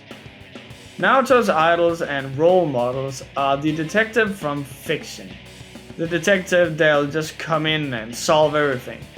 This is also where the idea of a kid ace detective comes from. It is my belief that Naoto doesn't want to be a man as much as he wants to become a detective, as she herself states that she has nothing against femininity. And I believe that because it's a shadow that wants to transform her, which we know is only part of the truth. The shadow wants her to become a man, but what she really wants is just to be accepted amongst her peers as a detective. And part of her believes that to do that, she needs to become a man. This duality is shown in her shadow's design as well. Her shadow before it's transformed is wearing a lab coat that is too big for her, showing she is trying to imitate an adult. When it's transformed, however, Naoto's fully revealed to be the kid that she is, as a shadow takes the appearance of a childish toy robot. Naoto's shadow is really interesting. It shows the duality of Naoto being a kid at heart but trying to appear as an adult. Everything about the shadow screams a children's toy. Even the big dumb laser guns and the rocket boosters under her feet that can be found on stuff like Astro Boy as well. You can see by the tie that the clothing is actually draped on top of the robotic body, meaning that it's a robot underneath with a costume on top. The robot reflects Naoto's calculated and emotionless approach to things. There's a reason why her left side is the robotic one, because then you can see her heart is replaced with a processor. She thinks with facts and numbers rather than emotion. There's also a clean line down the middle. Even in the chaotic mind of Naoto, there's order, because remember, that part of her personality is one she's perfectly okay with. After defeating Naoto's shadow, Naoto lays all her cards on the table, explaining to the team that she indeed wished to become a cool detective like those she had seen on TV, but was never taken seriously for both her age and gender. However, Naoto realizes that what she wants is to be accepted. Instead of putting on a visage or a role to become accepted, she wishes to be herself and get accepted through that. And through this realization, the shadow turns into Naoto's persona, Sukuna Hikona, and it's time to talk about the designs. What was that you said about you're only a child? Not everyone welcomes my collaboration when it comes to solving cases. My status as a child was sufficient to offend many of those whom I worked with. Were that the only issue, then it would have resolved itself with time. But though I will one day change from a child to an adult, I will never change from a woman to a man. Do you not like being a girl? Is that why you always dress like a boy? My sex doesn't fit my ideal image of a detective. Besides, the police department is a male-oriented society.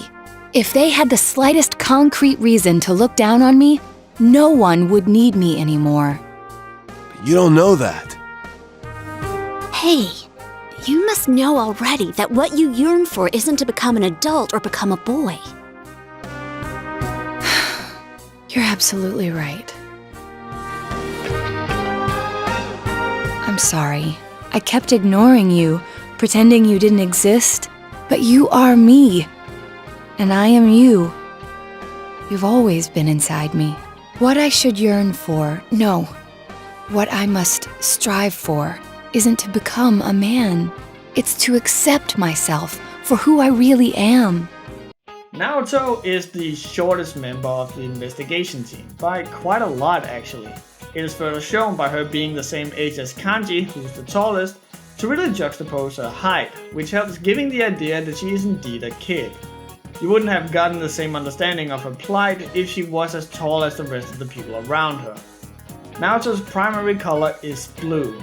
It's both found in her hair as well as her hat and glasses. In color psychology, blue is seen as a non-threatening color, a color you can trust, a calm color.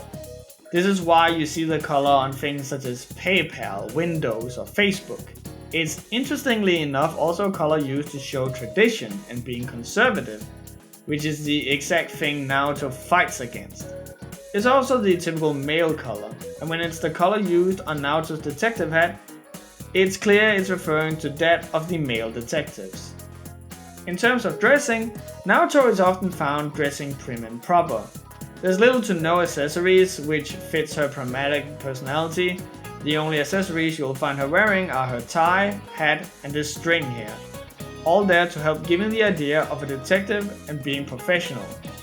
In case you haven't noticed it, she's also wearing a boy's uniform. Her persona is Sukuna Hikona, which is a Japanese dwarf deity of healing and sake brewing. The dwarf part can potentially be attributed to Naoto's height. Sukuna at first had some issues with Okuni Nushi, another kami, but became fast friends with him later. This is a reference to how Naoto at first seems almost like the antagonist for the investigation team, but you end up befriending her. Design-wise, there's a clear resemblance between Sukuna and Naoto, especially with the collar and jacket.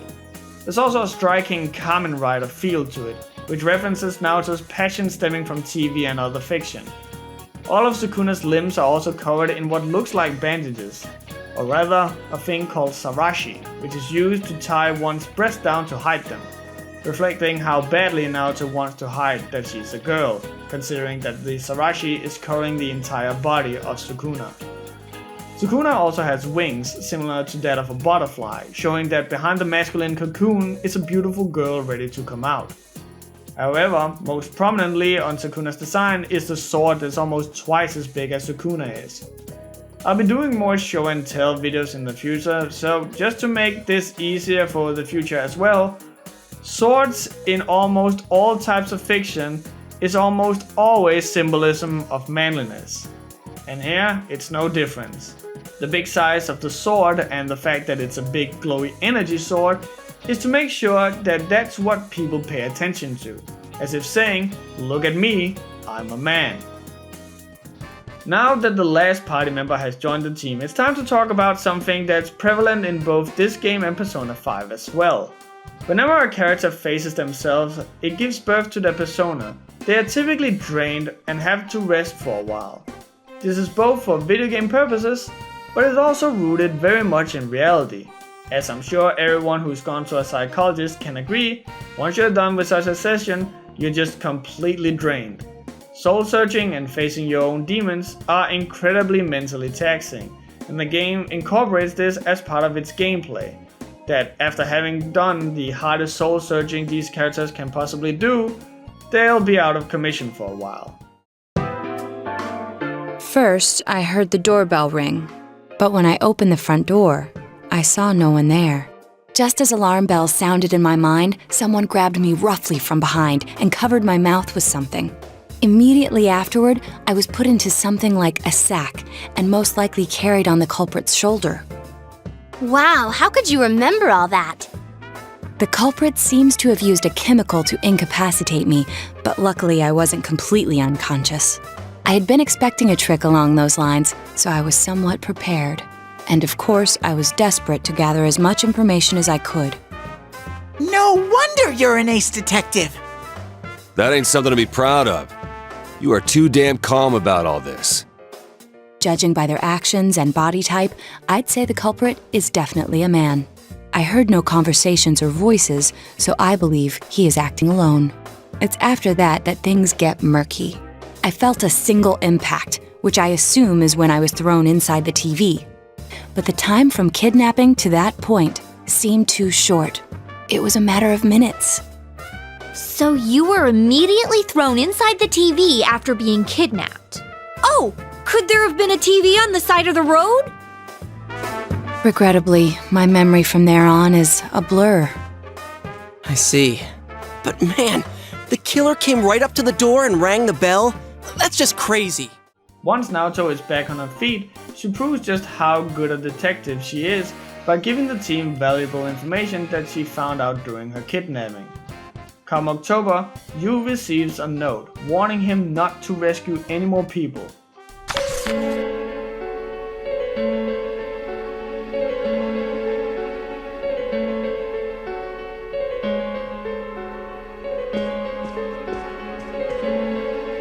Is it from a friend?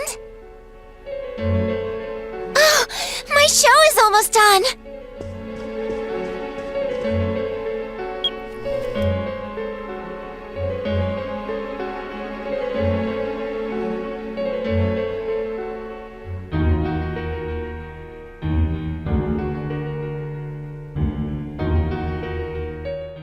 At the same time, an ominous fog starts to cover Inaba that meteorologists cannot explain. And there are even rumors that the fog causes ill effects. And worst of all, Nanako, Yu's cousin and quote-unquote little sister, starts showing signs of a fever.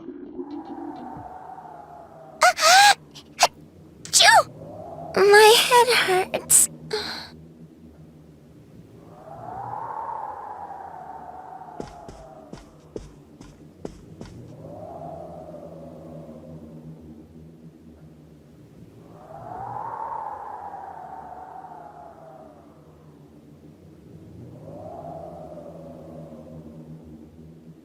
Hey, big bro. Are you going back home in spring? It's going to be winter soon. If it snows, can we make a snowman? We can play a lot. Let's play all the time until spring.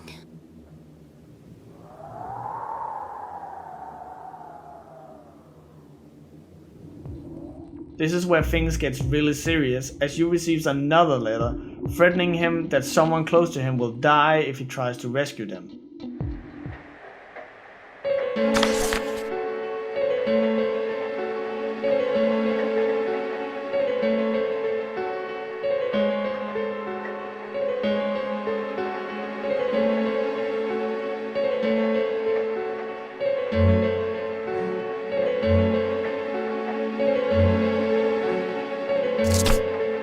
Hey, what the hell is this? Not often we get letters with no return address on them. So, I was right. Be straight with me.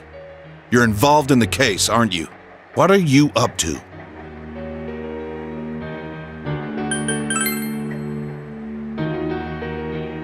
So you're not gonna be honest with me. I've been treating you like family. That's why I never questioned you on this. But I see that was a mistake. I should have intervened much earlier because I care for you. I will have the truth from you today. Dad? We'll continue this somewhere else. But I'm not letting you leave until I'm convinced. This is for your own good, got that? It's all right. We're not fighting. We'll be right back, so don't wait up for us to get to bed. Okay?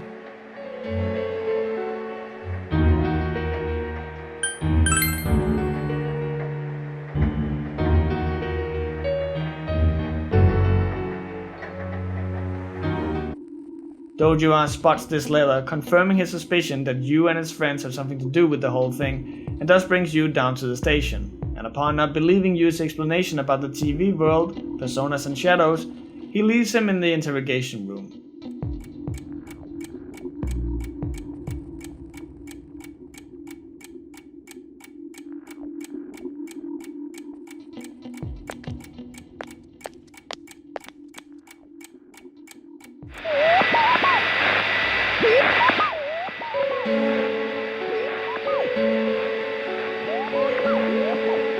Here the Midnight Channel comes on a TV in the corner, revealing to Yu's horror that Nanako is on screen.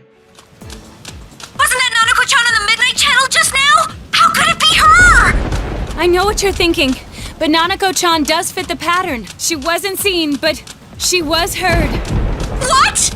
Do you remember the politician who visited a local school and made the news several times? In those interviews, he always quoted a particular student he spoke with. The child became well known while remaining anonymous. That girl was Nanako-chan. A reporter who took interest in this released her photo and interview using her real name in today's evening paper. But even before that, this is a small rural town. Her identity must have been circulating for quite some time. Oh my god! I should have realized it much sooner, but I was hung up on the idea of people who were shown on TV. It didn't occur to me that this would qualify. What are we gonna do? Nanako-chan's home alone right now, isn't she? I'm on my way there as we speak to check on her. Yosuke-senpai is heading to the police station. He said he called Kanji-kun too. They'll explain the situation there. Alright, I'll join them right away, and I'll let Yukiko and Rise-chan know. Yes, please do. After knowing that Nanako is the next victim, Panic ensues, and everyone tries to find out what has happened. They deduce that a man called Namatame is the culprit, acting as a delivery man. Hang in there, Nanako! Daddy's coming for you! Shit!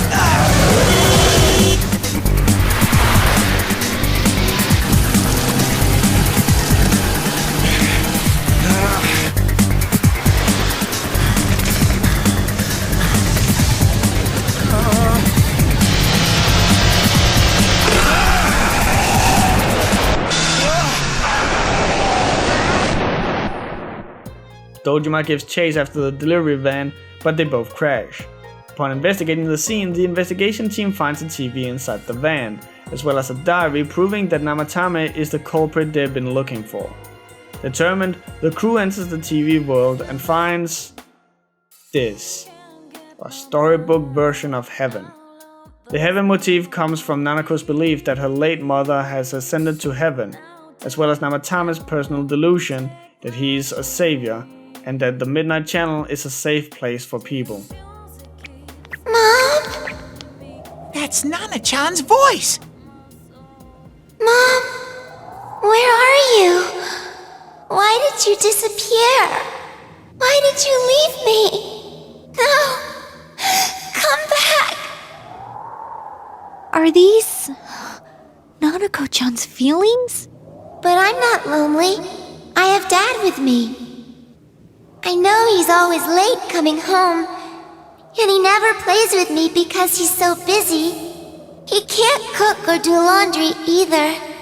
He tries to be nice, though he is a little scary sometimes.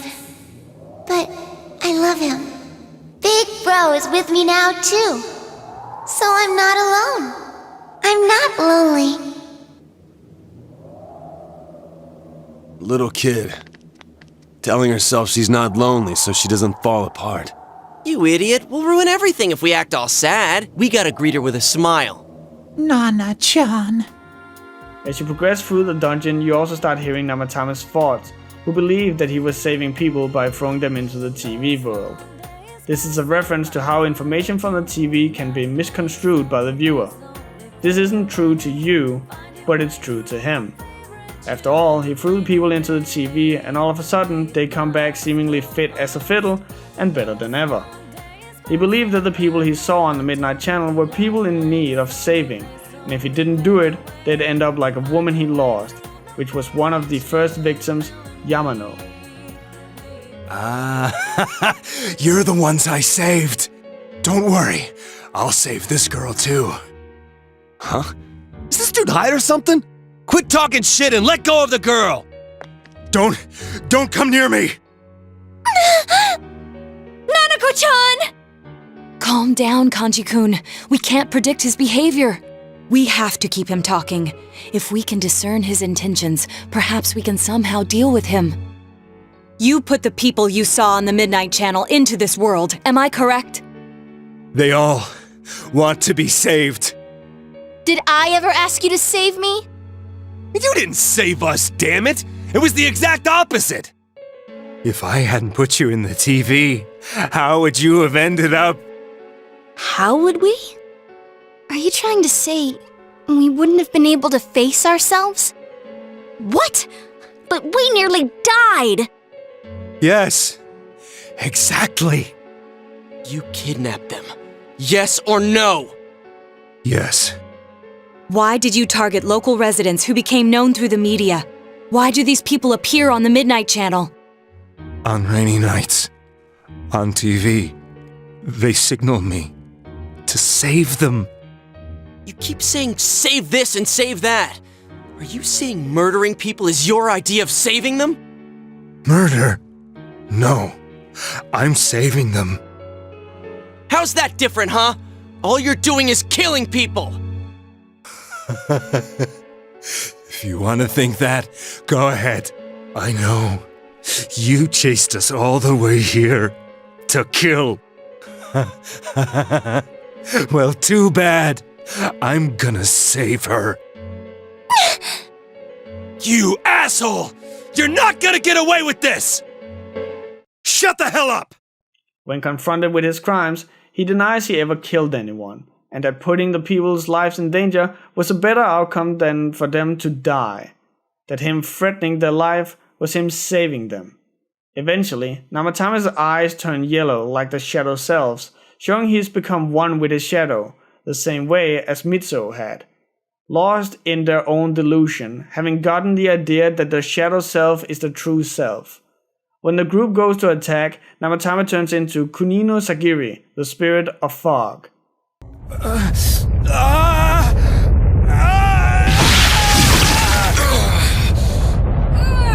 happening to him?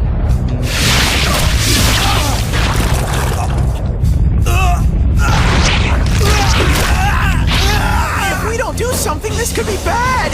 His powers are attracting more and more shadows to him! You guys got any suggestions? Look at him! He's merging with the shadows!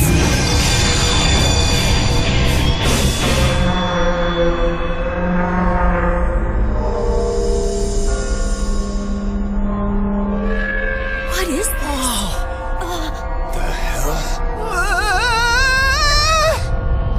Damn it! We've come this far! We're not losing now!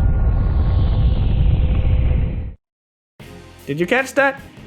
There's something odd about this one, and I don't know if you noticed it. I didn't on my first playthrough. Every boss we've fought thus far has been a shadow version of someone else. Even Mitsuo, even though he didn't end up becoming a Persona user, turned into Shadow Mitsuo. What else do we know that is summoned, named after Japanese kamis and folklore? That's right, this here is a persona. It's an incomplete persona, because it's Namatame's distorted belief that this is his true self. The fight will push you to your limits, most of all because it will make teammates attack one another. This helps giving weight to the fog motif that's both plaguing Inaba and that Kunino Sagiri stands for. You're not seeing clearly, you're not seeing the truth, and thus you can't tell enemy from friend. Damn it! Why? Nanako-chan! She looks like she's in pain, but she doesn't seem to be injured anywhere. This place must not be good for her! We need to carry her out, quick! However, eventually the team beats Namatame, but Nanako has succumbed to the effects of the fog, so they rush to pull both Namatame and Nanako out of the TV world, who are both hospitalized. As you wait for Namatame and Nanako to get better and get into a state where they can talk, Doomsday cultists appear in Inaba, claiming that the fog is a sign that the world is going to end, as more and more people are getting sick. The investigation team eventually finds out why when they put their glasses on and find that they can see clear as day through the fog. In other words, the fog is the fog from the TV world and it's leaking into the real world. Eventually, however, Adachi, Dojima's assistant, calls you and the team to the hospital, as the doctors are running out of ways to help Nanako, and eventually, Nanako flatlines. Big Bro.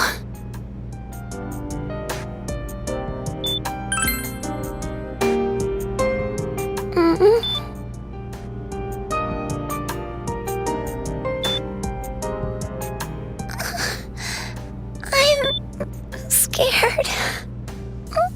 Big Bro. Dad and Annie.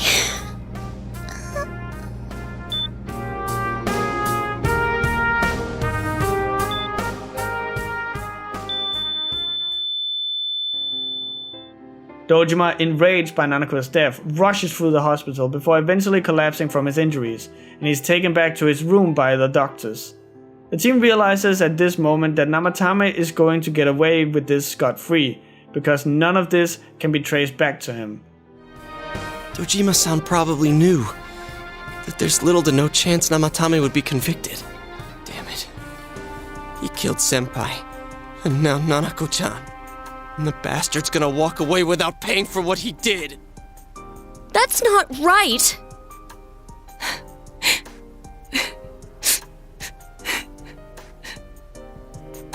Why? one that gets to go on living. They then hear Namatame trying to escape his hospital room, and you realize that Dojima was on his way to Namatame's room to kill him. When you enter the room, Namatama is a wreck and can't speak properly and can't defend himself when the team lays into him for killing Nanako. The TV in the room comes on and Shadow Namatame shows up. Again, he's still in there, cause what you fought wasn't the Shadow, it was Namatame's persona. I failed to save her. It's because you got in my way. Another Namatame? How? The real one's right here and we already beat his shadow! No, come to think of it, Namatame never faced his other self.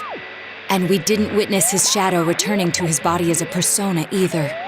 Perhaps that's why we're seeing this now. What the? I failed, but it wasn't my fault. And the law can't touch me anyway. The Shadow taunts the team, saying that he'll continue to save people, as he can't possibly be found guilty, and claims that Nanako's death is on the team's hands, cause they didn't let Namatame save Nanako. Enraged by this, one part of the team wants to throw Namatame through the TV to die, and the other part of the team wants to try their luck in getting Namatame convicted, and this is where the game can go in two directions. The good and the bad ending. Damn it, I've heard enough of this bullshit! Give me a straight answer! Are we doing this or not? That's all I give a damn about right now! The bad ending will come if you give into the hate and kill Namatame, but it's not so simple. The reason this is the bad end is because you failed to see the truth. Just like Inaba, your eyes are clouded, fogged by hate. It is very much on purpose that you are faced with this choice after Nanako dying and being taunted. It's to cloud your vision and make you act on impulse. Exactly like we established at the beginning of this video, what shadows do. And to see the truth, you have to know the full story. In other words, you need to know Namatame's side. As of such, you spare Namatame's life and the team calms down. After leaving the room, you find out that Nanako was resuscitated, but Teddy has gone missing. Oh, there they are. Nanako-chan came around. Huh? What did you just say? Nanako-chan's alive? Are you serious? It's very rare to be resuscitated after one's heart and lungs fail, but it does happen. But until I know why she collapsed in the first place, I can't say for sure how well she'll recover from here on. Still, Nanako-chan's a fighter, and she's trying desperately to stay alive. So this isn't a joke? You're actually telling the truth? Nanako-chan. Oh my god.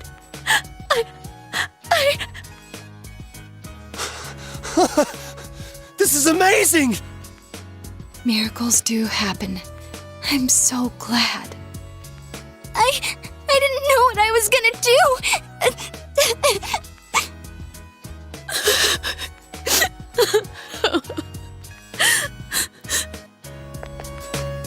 Come on! Stop crying, you two!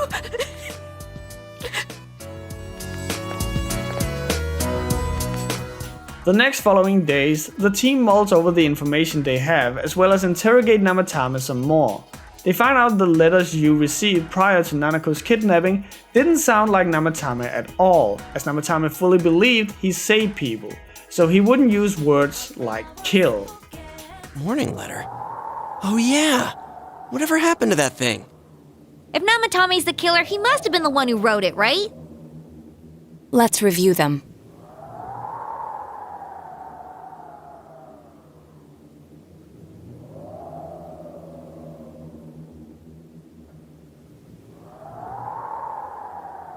Yes, that's right. Isn't that kinda odd? Would someone who thinks he's saving people by killing them write stuff like don't rescue or kill? Yeah, and the will be put in and killed part doesn't make sense either. If the killer was writing it, wouldn't it be more like I'll put in and kill? Hey, could this mean...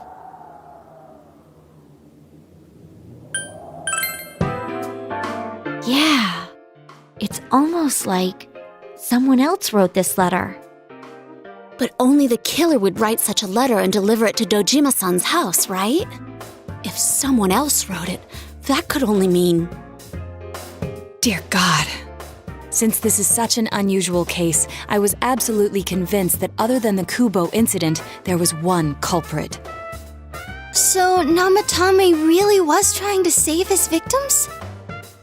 Everything is exactly the opposite of what it first seemed. In Namatame's parlance, failing would have been the first 2 cases when the victims died. If he had used his method twice and failed both times, he would hardly have continued using the TV. And yet he did. It all seems to suggest that someone else wrote this warning letter while observing the entire case. Someone else? Then, it wasn't Namatame that killed Saki-senpai and the announcer? We can't say for certain yet. We urgently need to speak with Namatame face to face. And at the biggest choice of the entire game, you now have to pick who the real culprit is, and it's none other than Adachi, Dojima's assistant. Huh? What about him?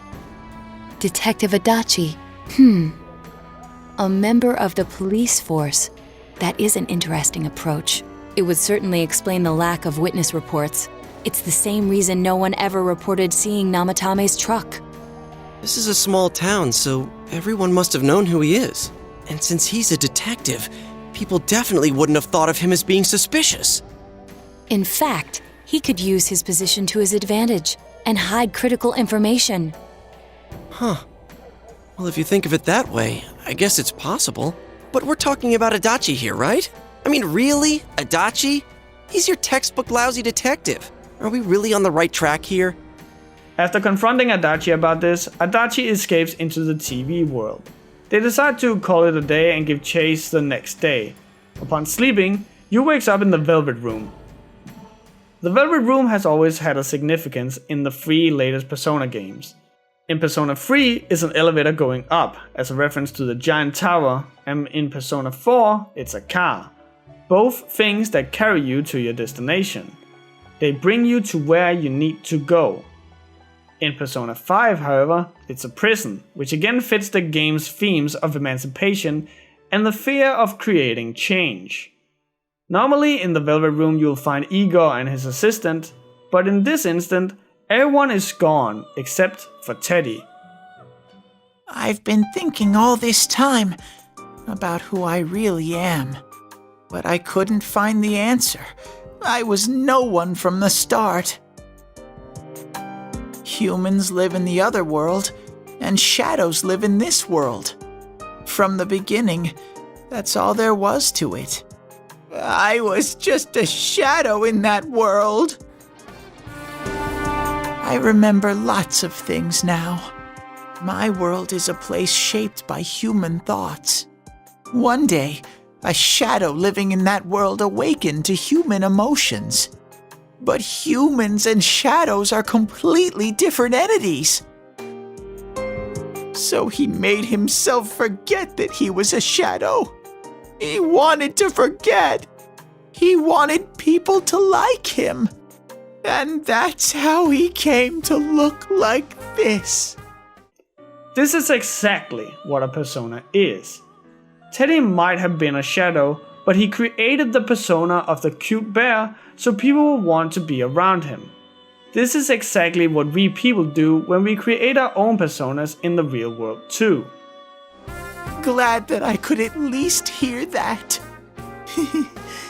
My heart feels so much lighter now. I'm starting to feel sleepy. What a strange place. It feels so soothing. The next day, the team is ready to confront Adachi.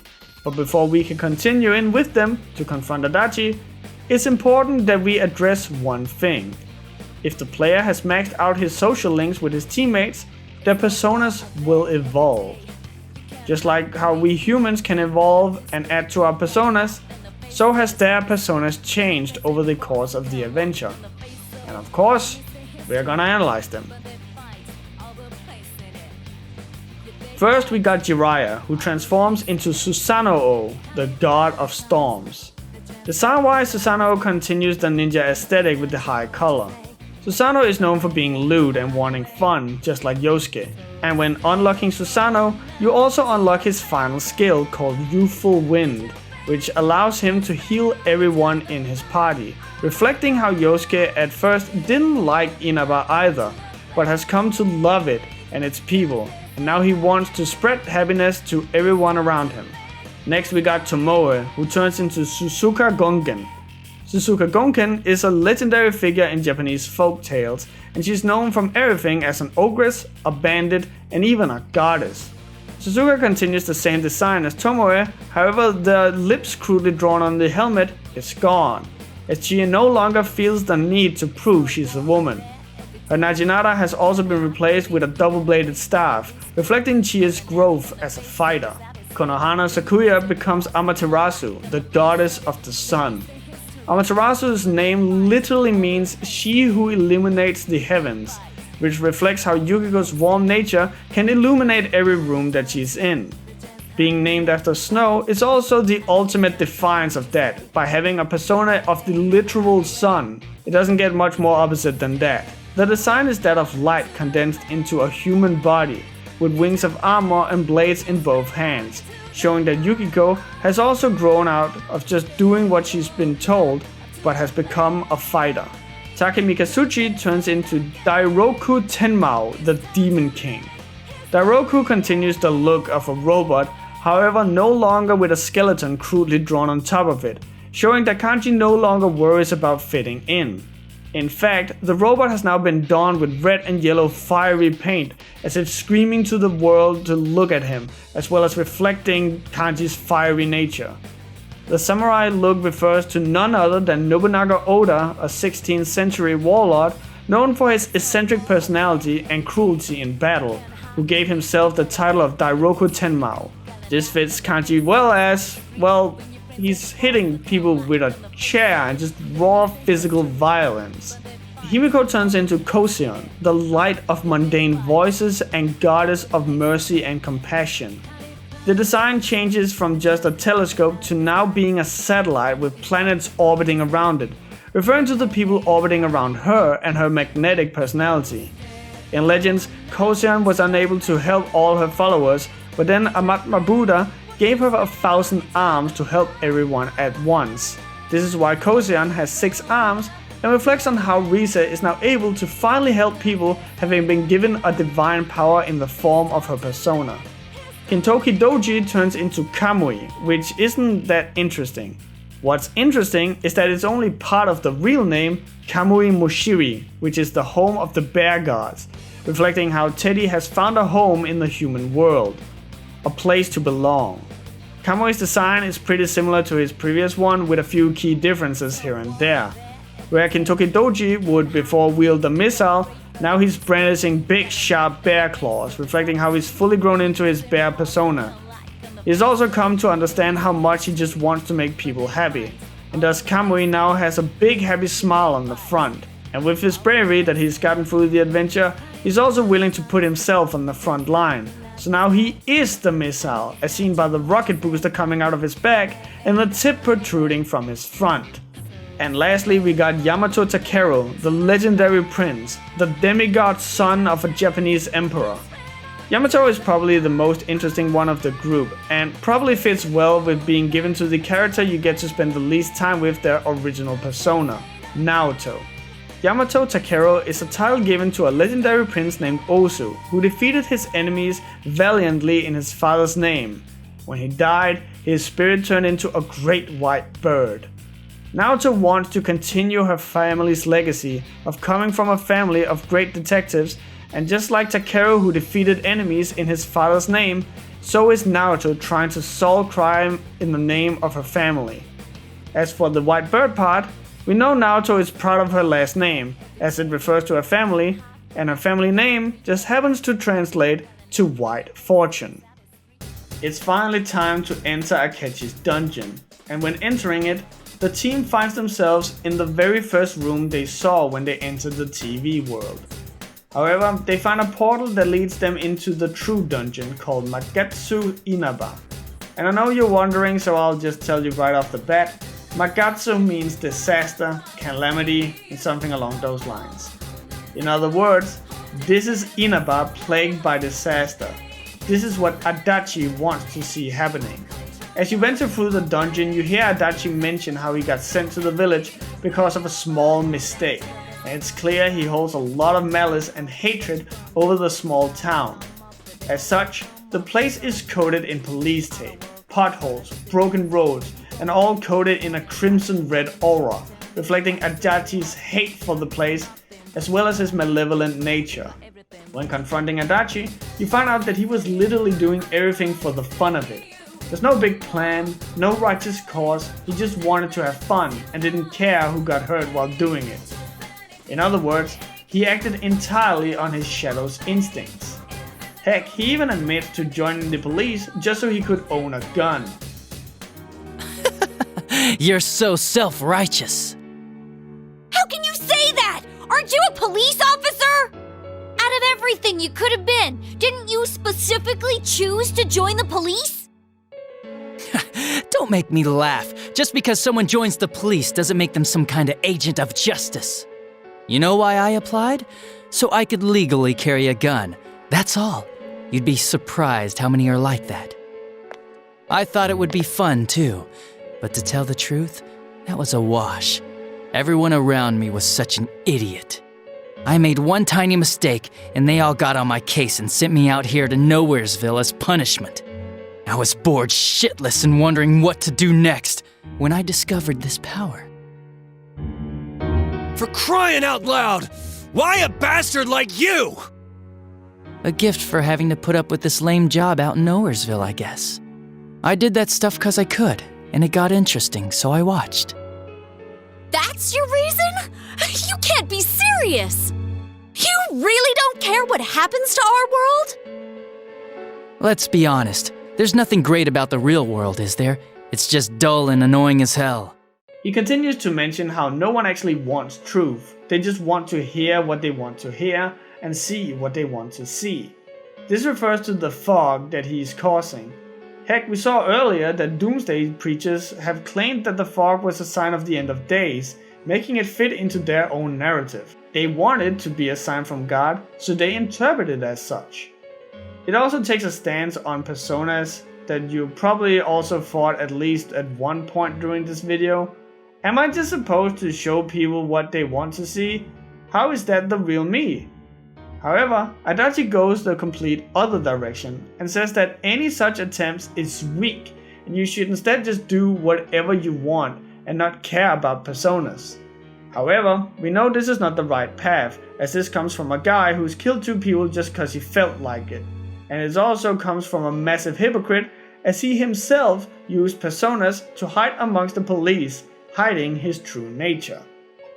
Think about it for a second. Once everyone turns into shadows, they'll still keep on living, oblivious to all the things around them. So how's that different from the way it is now? No, this'll make things much easier for everyone. Easier? What the hell are you talking about? Come on, how many people out there actually think about what's real or what's right and wrong? Next to none, I bet. It's useless to think about those things in the first place. You don't get anything out of facing reality, and there's no way to change it either. I mean, what could be more boring than brooding over things you can't change? It's better to just ignore them and believe only what you want to believe in life. Doesn't that sound a lot easier? It would be awesome if everyone's life could be that easy. No matter who you are, your lifespan is about 80 years or so, right? Then it'd be easier if we all just became shadows. No need to hold back anything. No more pretending we don't see things. Honestly, we don't need our world anymore. Better to let it be swallowed up and for mankind to turn into shadows. That's what all those people who are scared to death really want. So it's my duty to see that they get it. When it finally comes down to fight, Adachi summons a persona of his own, Magatsu Izanagi, the Tempter of the Void and a dark reflection of Yu's Izanagi. The Magatsu Izanagi refers to Izanagi's state before he washed away the filth he got from venturing up Yumutsu Hirasaka that leads to Yomi, the underworld where he went to try and save Izanami. It should be stated at this point that Adachi's voice actor is the same one that voices Yu, Johnny Young Bosch, but whether or not that has any significance, I honestly don't know, seeing it's not the same case in the Japanese version. After the fight, Adachi starts gathering shadows and speaks in a voice that's not his own, claiming that humans desire emptiness, that they will be consumed by the fog and become shadows.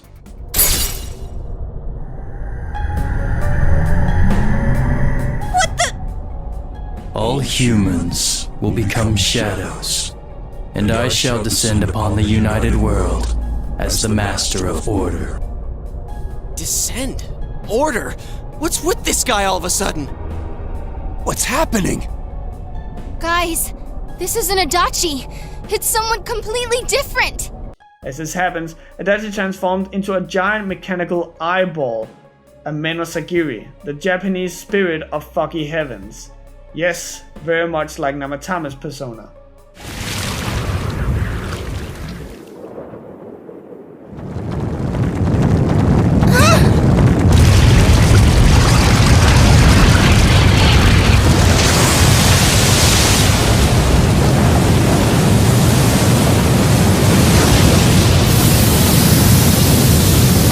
So this is the cause of all the fog?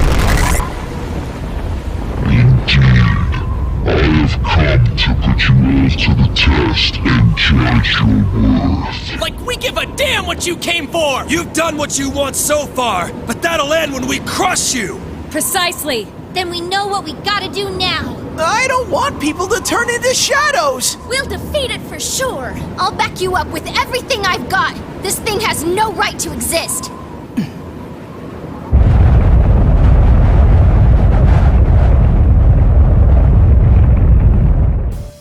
A Menosagiri heralds itself as the grantor of mankind's desires, and believes that what it is doing, which is causing the fog and turning people into shadows, is what mankind desires.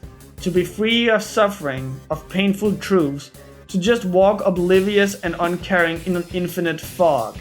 In other words, the theme of confronting the truth, no matter how painful it must be, is again in play here.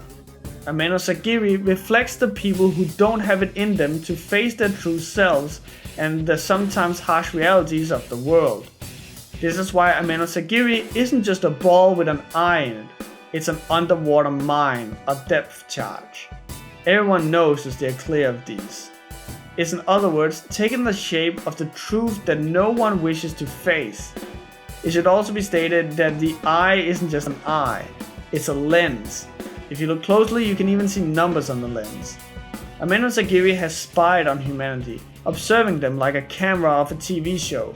It's seen humanity act and play out this drama ever since you came to Inaba, perfectly reflecting the imagery of a TV studio symbolism. A Menosagiri is the camera in the studio, and all the humans have been the actors. Refusing a Menosagiri's conclusion that this is the right call, the team fights with everything they have, and when they win, a Menosagiri is impressed with their resolve and is convinced through it that humanity doesn't just want to be numb and unknowing, before it fades away.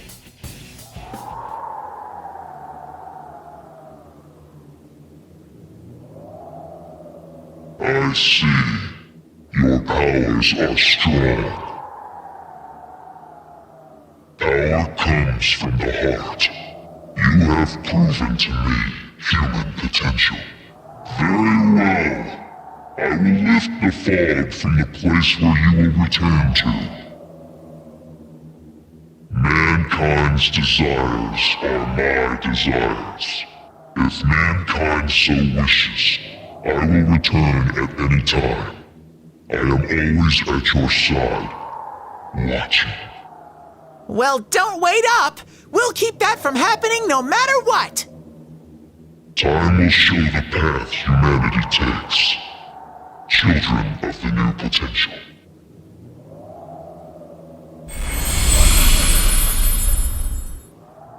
After the fight, Adachi asks to be left to die, reflecting how he doesn't want to face the truth, or rather the consequences of what he's done. However, the team refuses his request and brings him back to the real world, where the fog has lifted. And as a nice cherry on top, Dojima and Nanako are released from the hospital and the Midnight Channel had disappeared. So, everything is wrapped up neatly in a bow. Right? Persona 4 is a game that rewards people for being observant and paying attention. Much like how Metal Gear Solid 2 only gives you the real full experience when you pay attention, so too does Persona 4. Only here, it's actually a gameplay element. Once you reach March, it's time for you to head home. However, before he heads out, he decides to spend his last day with his friends around Inaba. Here you get to walk around with everyone who you maxed out your social link with, before ending up in Junes with the rest of the team. Here you open a letter from Adachi and read that Adachi noticed that Namatame, Yu and himself all had the same powers. This is where you can just decide to say screw it, or you can reach out for the truth and find out who the conductor of this entire event is. The instigator of everything. The person who spread the rumor about the Midnight Channel. You're then prompted to retrace your steps, and that's when you find the gas station attendant from the beginning of the game. No, I'm not kidding. You really are troublesome. Not only did you defeat the two Sagiri I snuck into Adachi and Namatame, but you even saved that stunted dwarf of a life.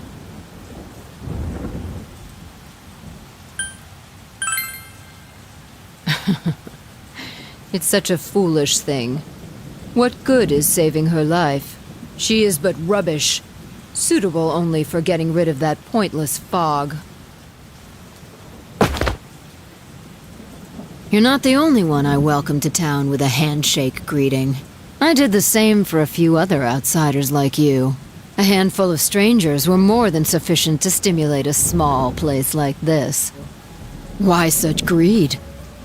I guess it's the foolish nature of being mortal.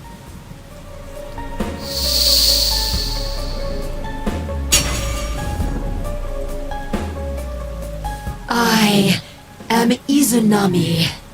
Amano Sagiri, ruler of the fog, is merely an aspect of myself that I birthed long ago. You awakened to a power I had not imagined. You defeated the two Sagiri and the one fragment born from me. And now here you stand, face to face with me. I can no longer ignore this situation as mere foolishness. This may be fate, as decreed by the world. Very well. This time I shall pit my full strength against you. But in return, you must come prepared to follow through in your futile resistance. I'll be waiting for you there.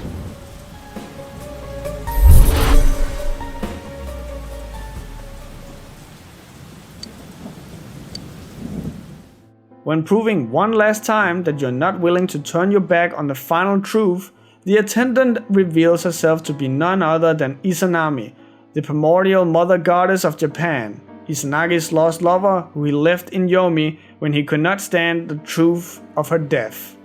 When you go facing Izanami at Yumutsu Hirasaka, the entrance to Yomi, Izanami explains that it was all an experiment for her, where Namatame represented despair, Adachi represented emptiness, and Yu represented hope. Each was given a fragment of her power to see what the humans would do with this power. When seeing Adachi's actions sending ripples through the world, she deduced that that's what humanity wanted: emptiness. The Midnight Channel 2 was created by Izanami because people wanted to see more of the people they were thinking about. They wanted to see what was behind the mask. This is why people only appeared on the Midnight Channel after they had caught public attention through the TV. Izanami repeats Ameno Sagiri's words that humanity doesn't want truth, but just what they want to see. And once again, the team opposes this thought and gets ready for battle.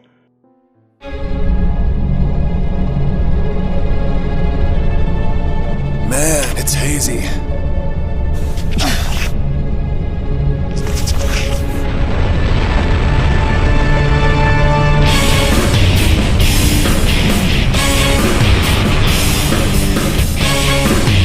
Oh, jeez! It's this thing! This is just the send-off our leader deserves!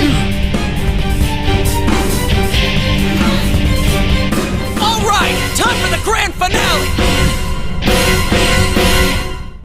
When fighting Izanami, you see a female body wrapped in a straitjacket, in bondage, reflecting how she is trapped in Yomi. She is pure and white and almost beautiful and orderly, reflecting her origin as the Shinto mother goddess.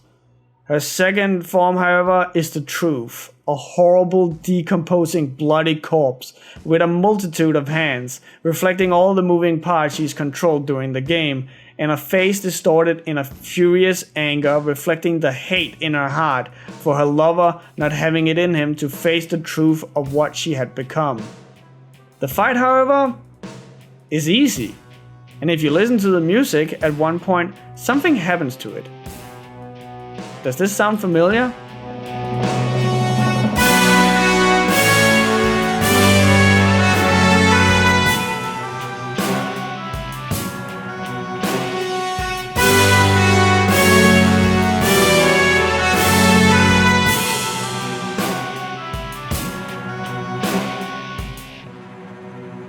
It's the victory theme.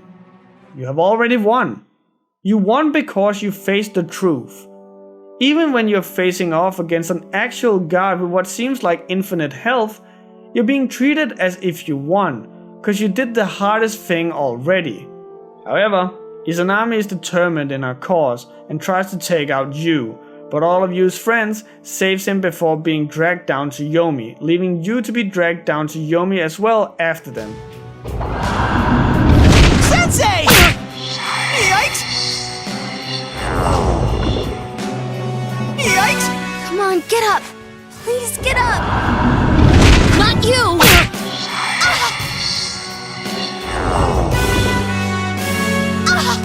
Yukiko-senpai! No!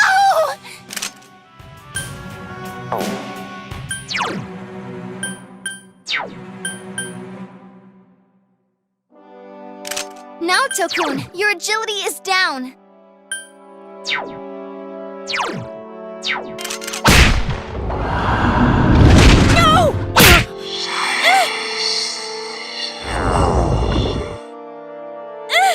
Don't give in! Please get back up! It's unfortunate that our battle must end this way.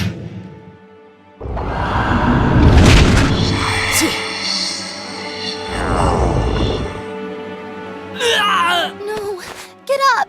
We came so far! In this foggy afterlife, you hears Margaret, Igor's assistant's voice, imploring him to listen. Then you hears the voices of his friends, his team members, family, everyone you met through your journey whose lives you've changed, whose S-links you've filled, begging him not to give up. And with this renewed resolve, you is able to stand up against the fog, facing Izanami with new determination. What's the matter? Isn't it too early to give up? You taught me what a family truly is. You can keep going. Right, partner? Hey, can you hear me? Don't close your eyes yet. Please stand up just one more time. We'll be your strength. Come on. You can stand, right? Can you stand up again for someone? For me? Come on. People are waiting for you.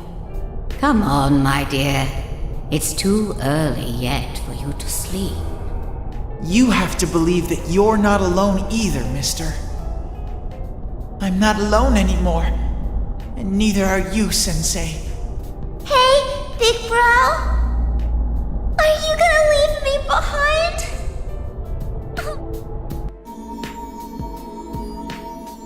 He too has grown, and thus his persona evolves, turning Izanagi into Izanagi no Okami, the ruler of creation.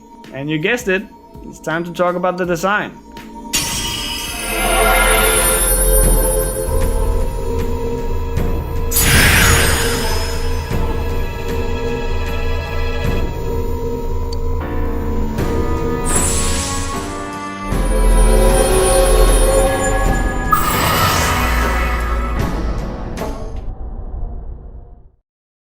When you first see Izanagi in the game, he's donning a typical schoolboy outfit. Izanagi is now donning all white, showing the purity of his heart after having come to terms with his own weakness. His sword has gotten a ring around it too, symbolizing a halo to show his divinity. But most importantly, his outfit now dons a tie and a vest. Izanagi has grown from a boy to a man. But here's the thing you probably missed. You're only able to summon Izanagi no Okami in-game when you fuse together various specific personas. And all of these personas you use, if you line them up, the first kana of the names spells out Izanagi no Okami Sukure. Izanagi no Okame Sukure. And Sukure means to construct. In other words, to create Izanagi no Okami.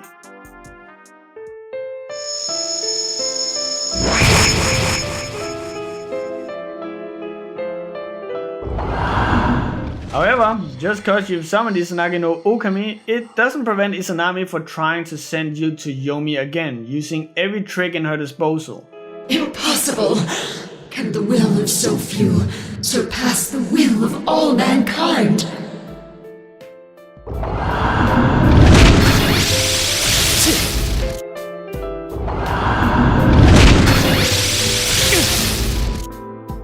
How can your powers rival mine?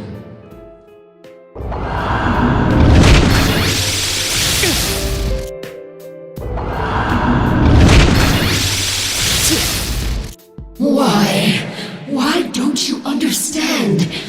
It's impossible for humans to grasp the truth. Izanami screams that humans cannot handle the truth, and to prove her wrong, Yu grabs his glasses that has helped him see through the fog this entire game and discards them, able to see clearly on his own.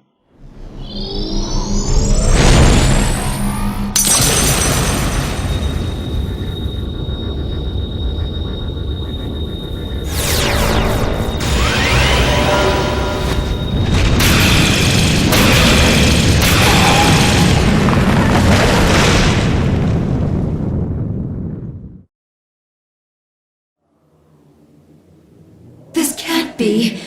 How could I be defeated? How am I the one to disappear? Instead of the endless struggle, wouldn't it be easier to wrap oneself in lies and live in blissful ignorance? Isn't that true peace for humans? How many times do we have to tell you? The hell with that shit! Stop assuming you know us! Very well. Then try and live your way. Power enough to erase my existence. You have already exceeded what I thought humanity to be capable of. You have lifted the fog in this world, as well as the fog in your own. And whether that will lead to happiness or not, rests upon your shoulders.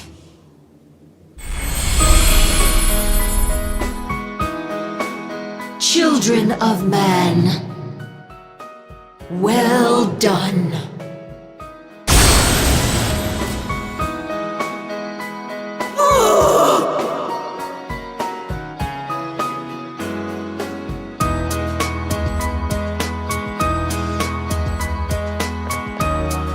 All right, we did it! Accepting their resolve, Izanami dies and leaves the investigation team victorious. Teddy mentions that the TV world has now become idyllic and peaceful, and this is what it was like before the fog came. You enter the Velvet Room, where you are being congratulated by Igor and his assistant Margaret. And then the 21st of March comes, and it's time for you to finally head home, and Persona 4 can finally end.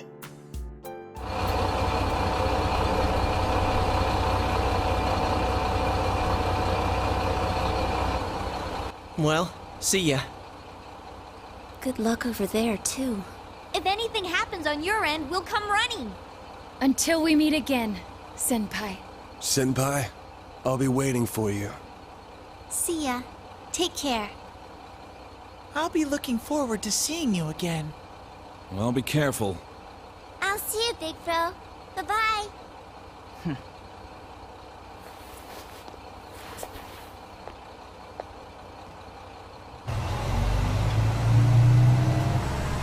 Thank you for everything.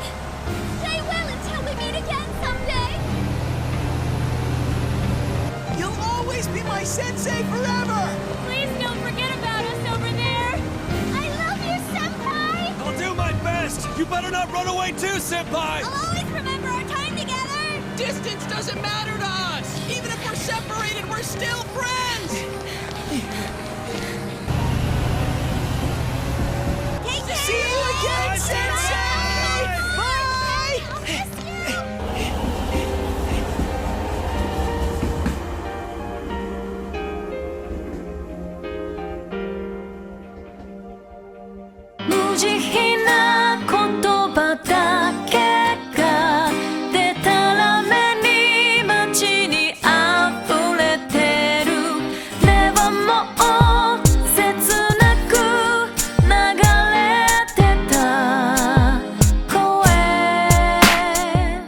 Persona 4 is a much smarter game than people give it credit for.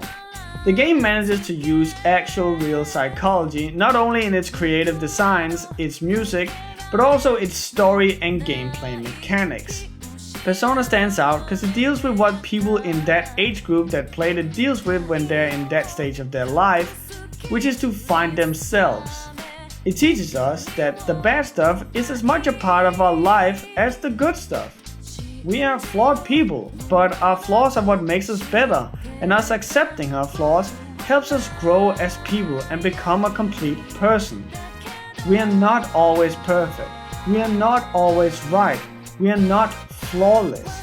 And to pretend we know who the people are when we see them on the other side of the TV or PC monitor, when we see a few snippets of them in media or in pictures, is faulty and is lying to ourselves. Humans are more complicated than that. I feel very few JRPGs really makes you introspective like this game does. It doesn't berate you or tells you that you're wrong in where you are now, cause it doesn't have to. It presents us with what we humans are, complicated and faulty. We are not faulty for having multiple personas. We're not wrong for having shadows. We are just humans.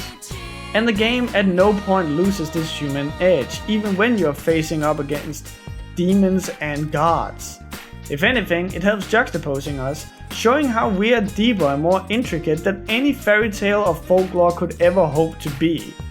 And once the train rides towards the horizon and a new uncertain future, you may feel that you're gonna miss the precious days you spent with everyone. But it's okay, because inside, you carry everyone who turned you into who you are today.